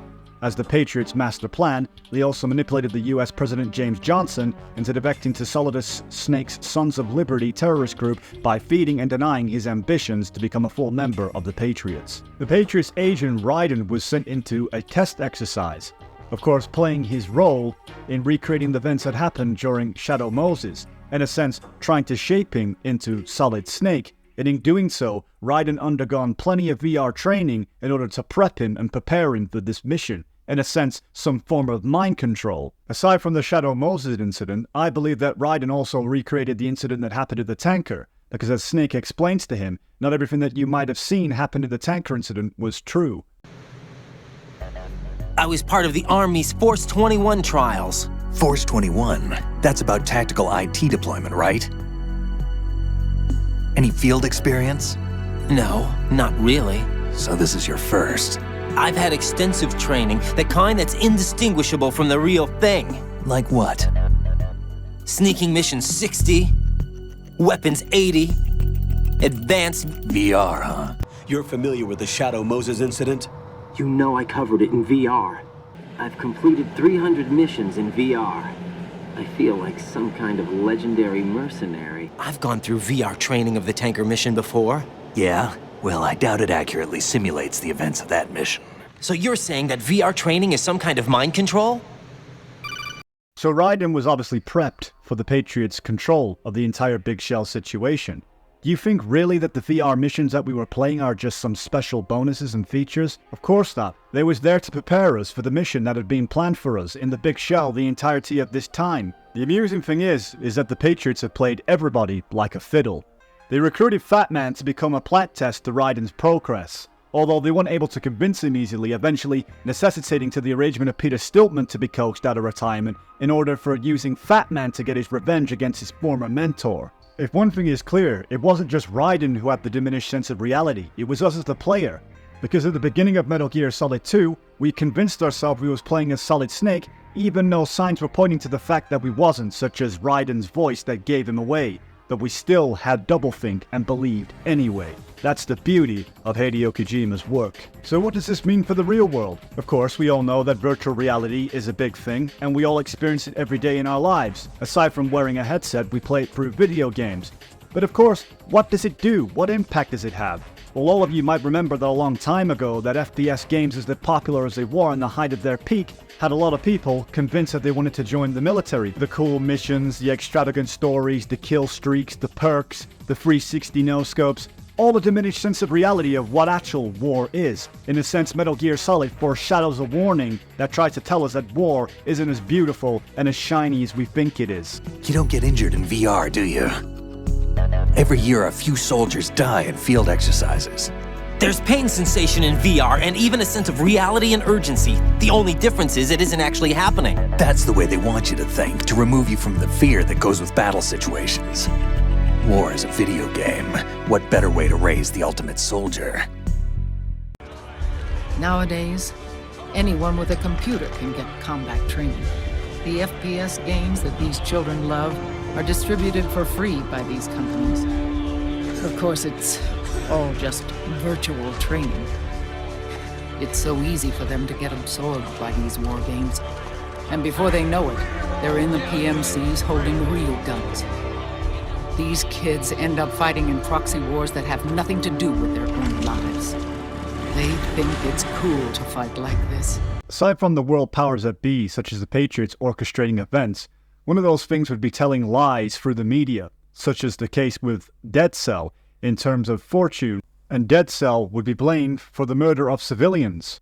As a part of the Esprit plan, Dead Cell had been carefully chosen to carry out the role of Foxhound, an elaborate recreation of the Shadow Moses incident. Of course, another shocking revelation that warns us of a totalitarian government which has the ability to shape the truth by using the means of the media to orchestrate events and put the blame on somebody else. But I don't know about you guys, but I'm sure you know what I'm talking about. I could give an example of this information, but of course, I don't want to be censored by the Patriot system, if you get what I mean. We lost everything we believed in. We were abandoned to take the fall in their cover-up. We were labeled as killers, responsible for the mass murder of civilians as well as our own allies. And the public believed every word, turning a deaf ear to whatever we had to say to the contrary. Our only goal is to wipe them from the face of the earth and destroy this world of deceit they have created along with them. You're insane. Insane? We might be the only ones telling the truth.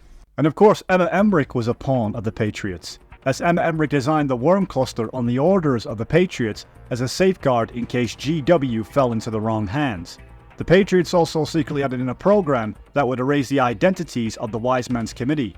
The worm was uploaded into GW during the Big Shell incident, though its progress was seemingly halted at 90% by an antibody agent. Despite this following a slight delay, it eventually began to take effect on GW, sending everything haywire, including the Metal Gear Ray unit, and of course that of Raiden's conscripted AI voice codec calls from the Colonel. What happened? Maybe some kind of virus. The Patriots? I don't know.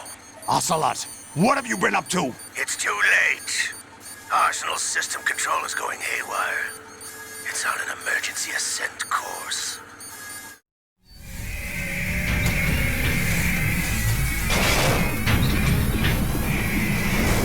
Stupid machines! Raiden, do you copy? You must continue your mission. I've lost all my gear. I need to locate Snake. He was never factored into the simulation. Leave him out of this. I can't do much naked, especially in this temperature. That's true. You won't be able to attack or enter the hanging mode either. I think Snake has my gear. Raiden, take out Solidus and his men. You must recover Arsenal intact. Colonel, are you under orders from the Patriots?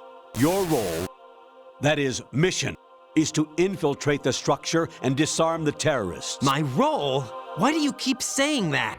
Of course, the Patriots would be right, as Solid Snake would not be part of the simulation, unlike everybody else. Of course, at least at the Big Shell incident, but prior to that, the Patriots were keeping a watchful eye over Solid Snake, in which they themselves wanted to eradicate Snake, because Snake's activities with Otacon being an NGO, taking out any Metal Gears across the world, was considered a thorn in their side, especially with the development of Arsenal gear. Of course, with the sinking of the tanker, everybody assumed that Solid Snake had died. Photos of Snake, taken by the Cypher, were released to the public.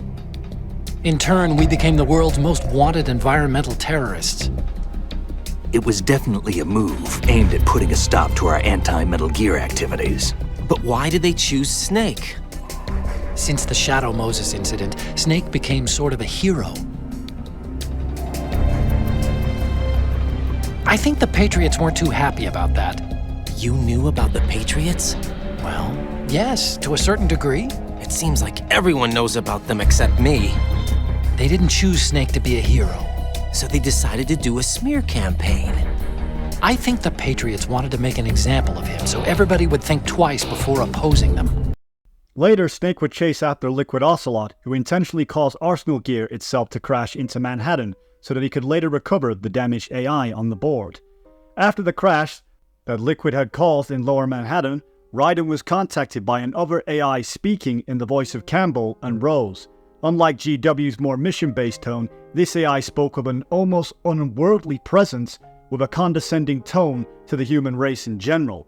The AI told Raiden the true nature of the S3 plan, a plan in which the Patriots would control the world through digital flow of information, giving Raiden his final mission.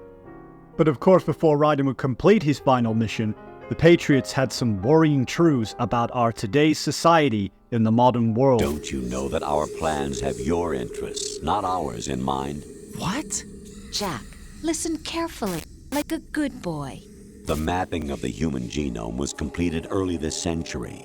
As a result, the evolutionary log of the human race lay open to us. We started with genetic engineering, and in the end, we succeeded in digitizing life itself. But there are things not covered by genetic information. What do you mean? Human memories, ideas, culture, history. Genes don't contain any record of human history. Is it something that should not be passed on? Should that information be left at the mercy of nature? We've always kept records of our lives, through words, pictures, symbols, from tablets to books. But not all the information was inherited by later generations. A small percentage of the whole was selected and processed, then passed on. Not unlike genes, really. That's what history is, Jack. But in the current digitized world, trivial information is accumulating every second, preserved in all its triteness, never fading, always accessible. Rumors about petty issues, misinterpretations, slander. All this junk data, preserved in an unfiltered state, growing at an alarming rate. It will only slow down social progress, reduce the rate of evolution. Right. You seem to think that our plan is one of censorship. Are you telling me it's not? You're being silly. What we propose to do is not to control content, but to create context. Create context?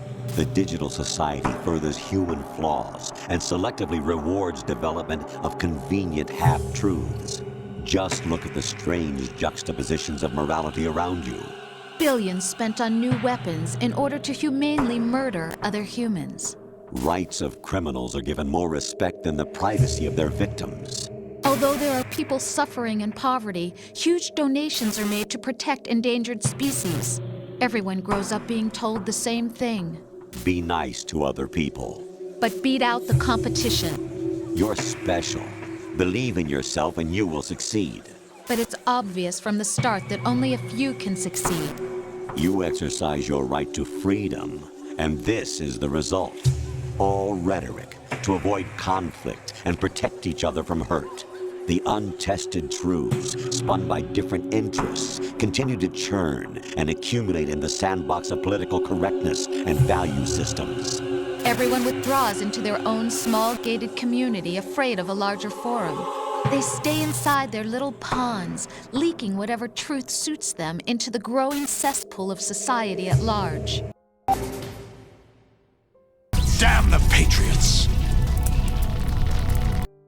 Big discussions in the Metal Gear Solid community happen quite often, and one of those is agreeing with Solidus' ideology.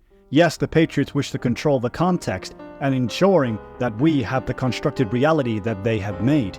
Of course, Solidus himself wanted to oppose the Patriot system by giving it a sense of independence, based on that ideology of George Washington, by freeing and liberating America, or Manhattan if you will, from the Patriots' control. Solidus is one amongst many characters in Metal Gear Solid who wanted to oppose the Patriots, and rightfully so, opposing the ideology that government should be for the people, but instead the government should be by the people, for the people. Of course, his methods of liberation were extreme, with ideas such as a nuclear blast over Manhattan to blow out the power grid to shut down the Patriots as a whole, but in doing so would have sent America into the Dark Ages. Of course, eventually Solidus would be defeated under the orders of the Patriots, otherwise Olga's child, both Raiden and Rosemary, would have died in the process. Of course, ensuring the Patriots' blackmail in order to continue their totalitarian regime. But of course, one can't deny that Solidus really did have a good point. George Washington took office as the first president of the United States of America 200 years ago today. And it happened right here. We were going to declare another independence, the dawn of a new nation, here. The end of the Patriots' secret rule, liberation of this country. This was where it was supposed to begin. This is where freedom could have been born. What I wanted to take back from the Patriots are things like freedom, civil rights, opportunities. Everything that's about to be wiped out by their digital censorship. The Patriots are trying to protect their power, their own interests, by controlling the digital flow of information.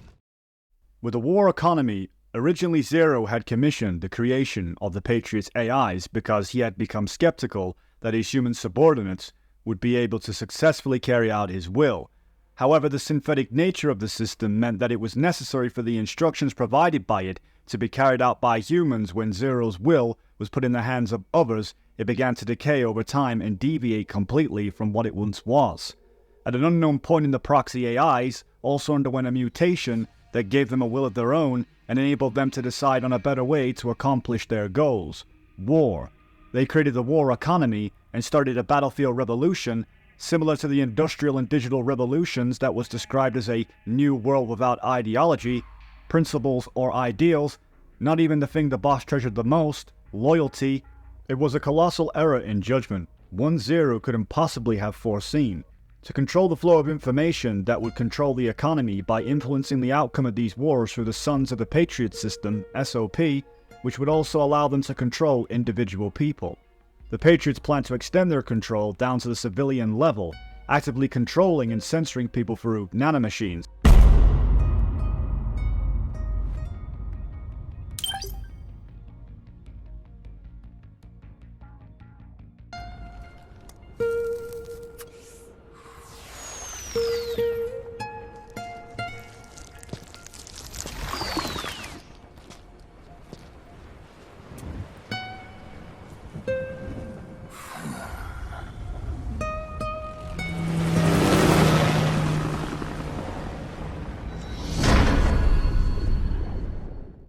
At this point, the Patriots' control is at an all-time high.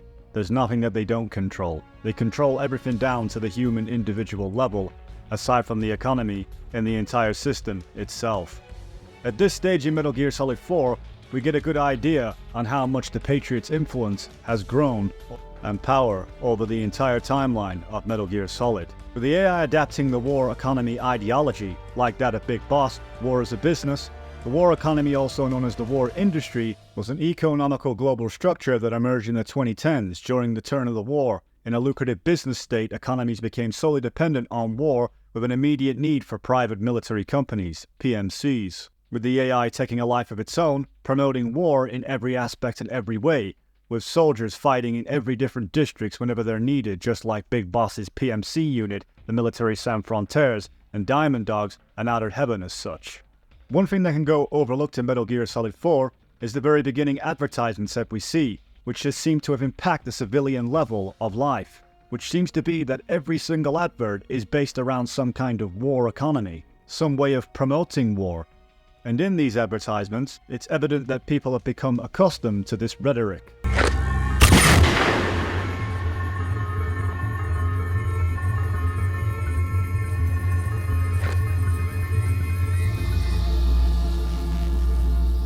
Melissa, I'm going to have to ask you to choose your question, please.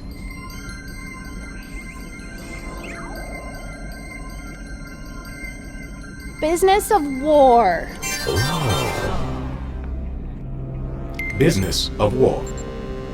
Which PMC had a humble beginning in France, but now manufactures 51.5 million firearms per year, and employs an armed force the size of Mexico and Canada's total populations combined. Une mort superficielle. Une vie superficielle. Et la mort. Qu'est-ce que la vie sans la mort? Qu'est-ce que la mort?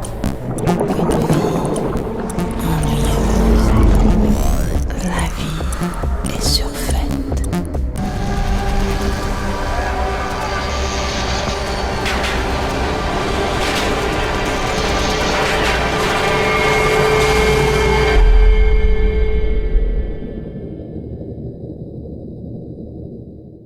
This guy doesn't joke around about his food, oh no.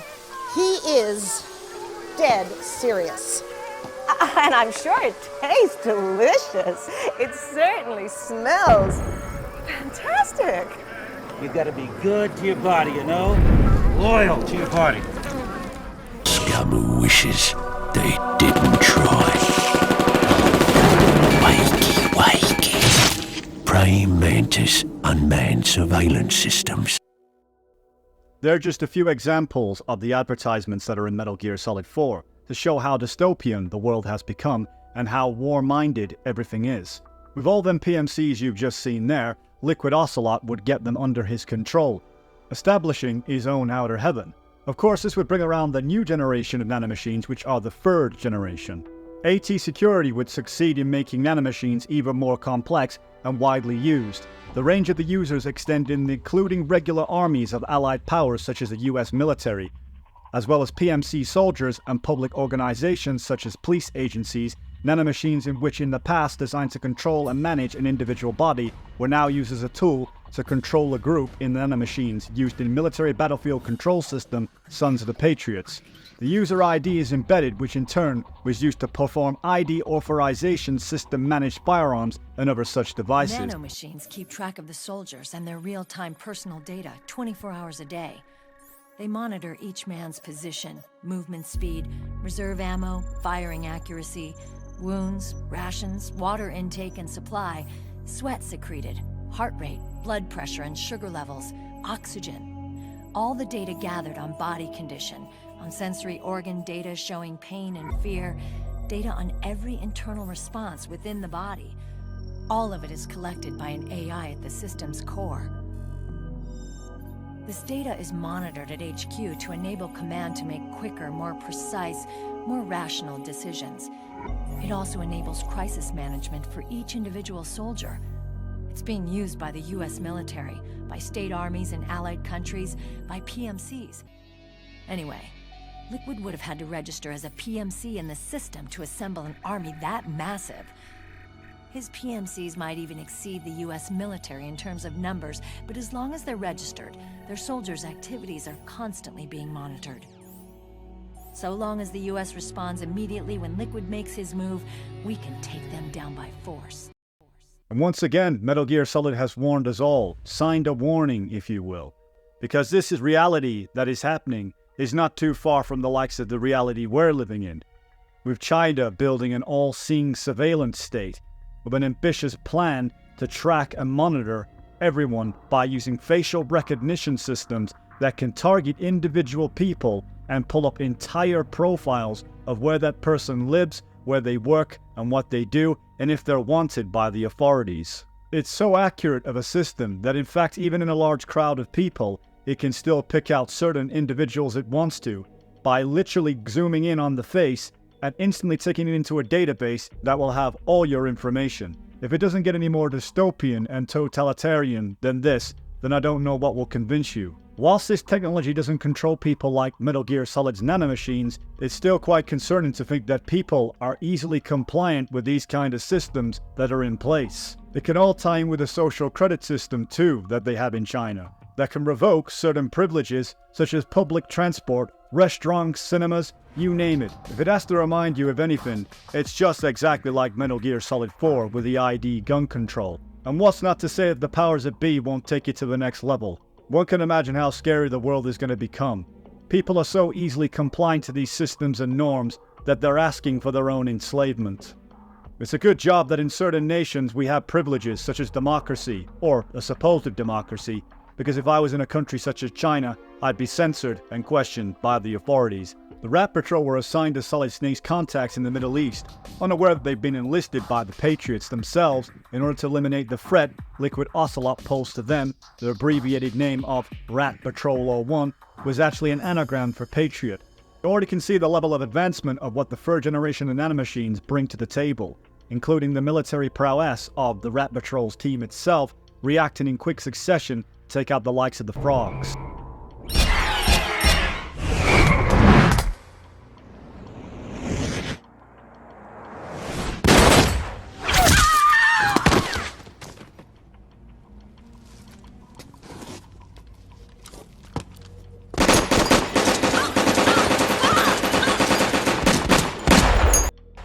SOP and the nanomachines within the frogs' bodies allowed only a minimal to physical deviation from baseline values, meaning that these units felt essentially no emotion in combat upon their death. Those internal nanomachines would combust, leaving them fully carbonized within seconds by bursting into a blue flame.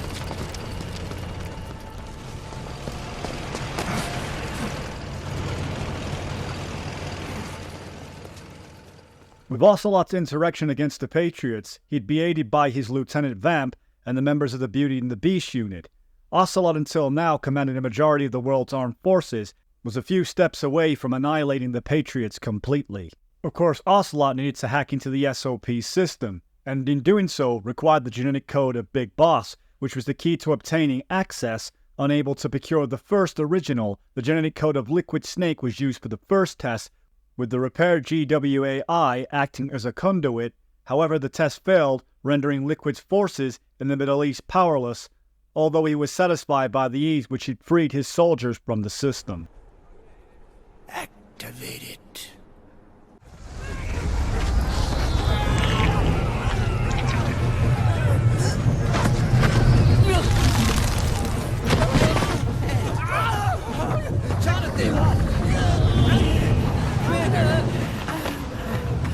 Commander!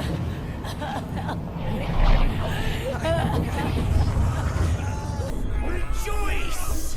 We're not copies of our father, after all. We are free of the shackles of fate. Snake, brother, we are free.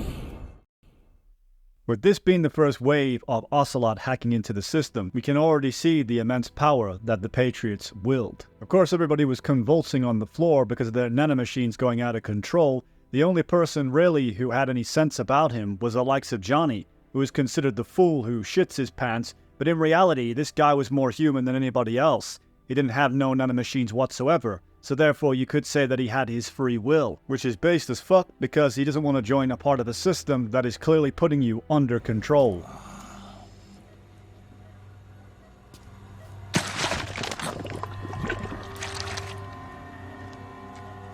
His body is alive, but his consciousness is locked away by nanomachines.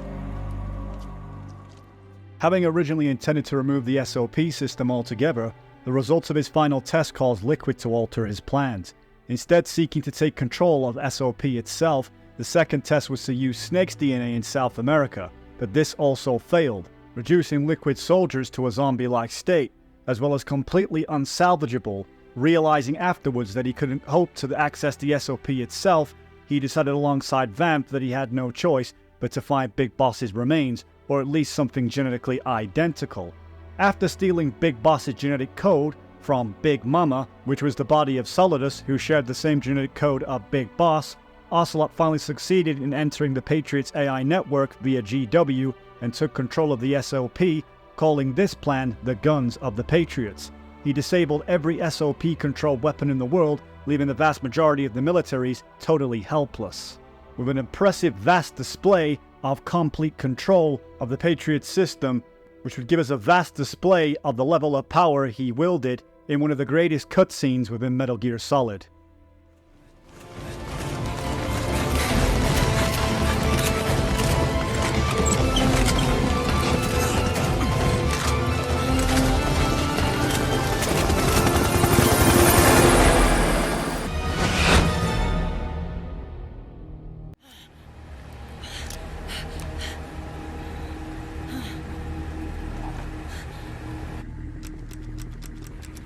What? Behold!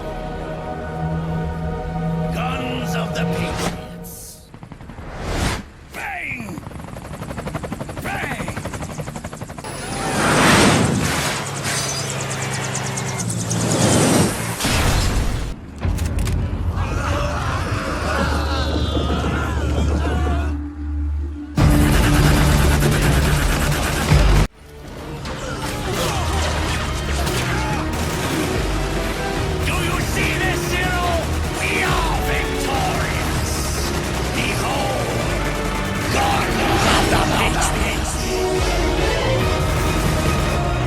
So Snake finds himself in Shadow Moses once again. It'd be a moment of nostalgia. In the legendary mission that Snake undertook all them years back, Snake of course was tasked with hunting down Ocelot, who was trying to retrieve Metal Gear Rex's railgun, which he planned to install aboard Out of Heaven and Arsenal Gear to launch a nuclear weapon towards JD, one of Patriot's AI control systems, and then have GW take over the Patriots network for him to control.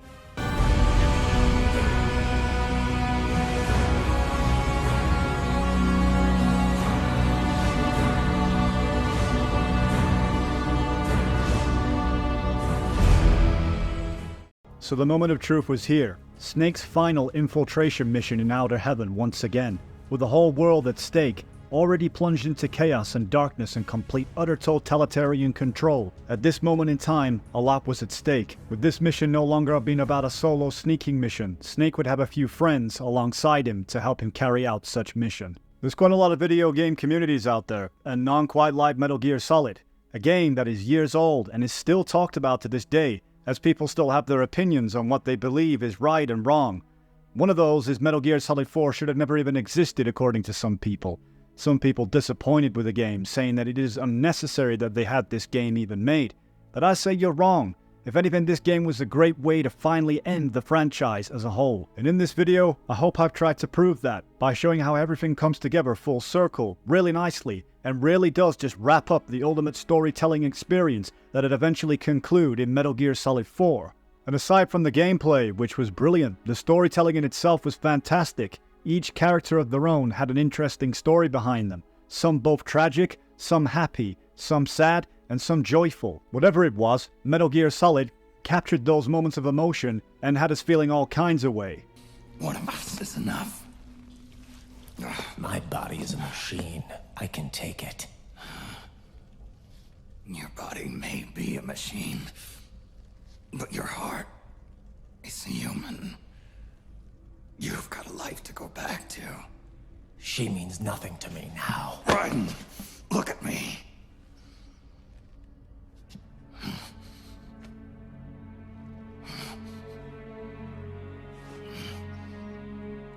You still have your youth. Don't waste it. You can start over. From here on, this is my fight. We tore the world apart. Made your life a living hell.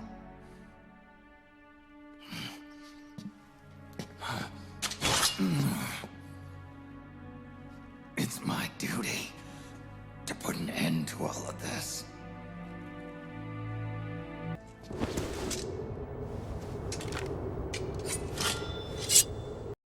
Metal Gear Solid 4, whether you believe it or not, is the great way to say goodbye to Solid Snake.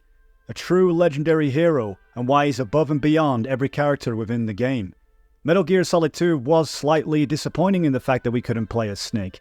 And now people want to complain now we're playing Metal Gear Solid 4, we get to play as a legendary hero throughout the entire game, and it still isn't good enough. I never understood the mindset behind it. Whilst yes, sure, you can say Metal Gear Solid has its flaws in its certain ways, as of course every game does. But there's more good points of Metal Gear Solid 4 that outweigh the negatives. For any true Metal Gear Solid connoisseurs who spend a great deal of time researching Metal Gear Solid, coming back after all these years and playing the games and evaluating and reviewing them over and over again, uncovering new things, you can't take Metal Gear Solid face value for what it is. That's what makes this game leaps and bounds and above all the rest. It's the fact that you have to read between the lines and see the deeper meaning within them. With Metal Gear Solid's lessons, its teachings, its story, how it reflects in mirror comparison with our world, and the lessons it gives us along the way in which we learn. Metal Gear Solid 4 has its own theme, and the main theme is sense, as in someone's understanding of the world that is lost when they die. Throughout the Japanese version, the word will is supertitled as sense. However, this is translated simply as will in the English version.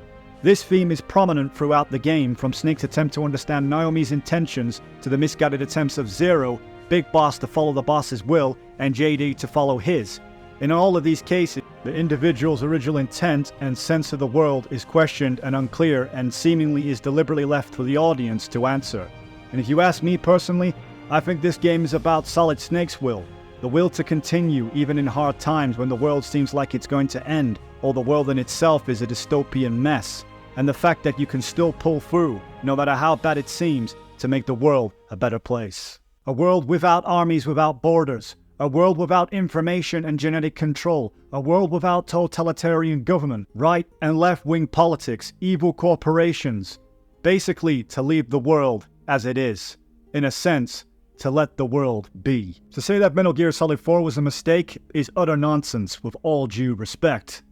But I think if anyone got it right, it was Future Sound Productions. Metal Gear Solid 4 was a misread masterwork. There's so many great movies, books, and different kind of stories out there that we can all fall in love with, but none quite like Metal Gear Solid. Of course, there's many great titles that get put in categories and genres, and they have their own unique qualities about them, such as thrillers or mystery, action, romance. Well, Metal Gear Solid is the whole bunch, with such a poetically beautiful ending, where the entire system that was engulfed by this control is no longer with the world set free, with the characters that made it happen that had their own motives and reasons behind setting the world free. And such a Solid Snake, a selfless character who was designed to be a pawn of the Patriots, would do the very righteous thing in making sure to put an end to the Patriot system as a whole. But of course, we can't forget about another important character who had her own motives and meanings behind what she did. With the death of her mother, Olga Kurlukovich, her daughter Sunny would get her own poetic justice by eventually defeating the Patriots by uploading the Fox Alive virus, an opposite to the Foxdie virus created by Naomi Hunter, and of course Sunny, who borrowed some code from the original virus created by Emma to destroy GW, which would infect and terminate JD and the other AIs, TJ, TR, and AL, which ran the Patriots, ending them forever. However, Sunny managed to pick and choose parts of society vital to the modern civilization and preventing the world from truly falling into chaos. Sons of the Patriots was only the beginning. The Patriots were planning to use nanomachines to implement the system over the entire population. I had an obligation to stop it. With a little help from Sunny. She helped me. She believed her talents could help you all put GW to rest. What she created was an anti-AI Foxdie. But this virus's name is Fox Alive. It's the conceptual opposite of the nanomachines that I created all those years ago.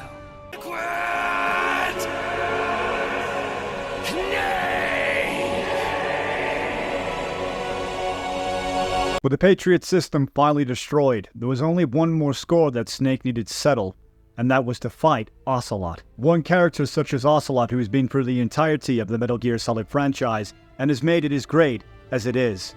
Of course, Liquid's identity, was the possession of Ocelot, It was a plan bruised as a means of lowering the Patriots' guard, as Big Boss elaborated that Ocelot was able to use hypnosis and psychotherapy drugs and nanomachines to transplant Liquid's personality onto himself. Of course, being the mastermind, genius, triple-crossing badass that he is, he of course himself would play the Patriots like a damn fiddle. And considering the Patriots have played absolutely everybody for the entirety of the Metal Gear franchise, is it possible that we could say that perhaps Ocelot was the good guy the entire time? And the love and the legend that would be Big Boss that he so admired, he wished to revive, and in doing so, perhaps he knew the Patriots had to be destroyed in order to revive the legend. Even the mighty Patriots began with a single man. That one man's desires grew huge, bloated, absorbed technology, began to manipulate the economy.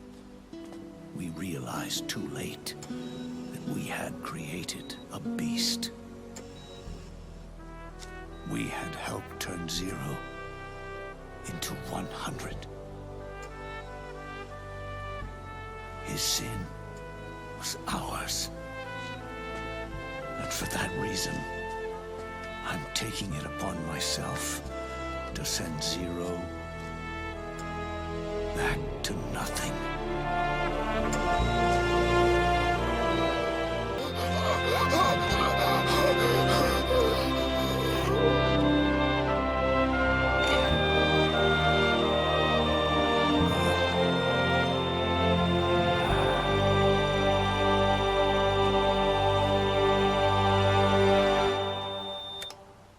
So with the Patriots' end, and civilization being free once more, this would also be the end of the MGS franchise as we know. From an ambitious, true, pure idea that stemmed from the boss, would eventually become the disaster that it was. But now, liberty had been given back to humanity. And of course, the boss himself would pass on with a generation of the founding Patriots too. If one thing Metal Gear has done, has passed us down some great lessons and memories for us to remember, and to also be warned of governments and totalitarian systems that we can all possibly be facing. And when the time is right, we should stand to fight for our civilization, for our freedom.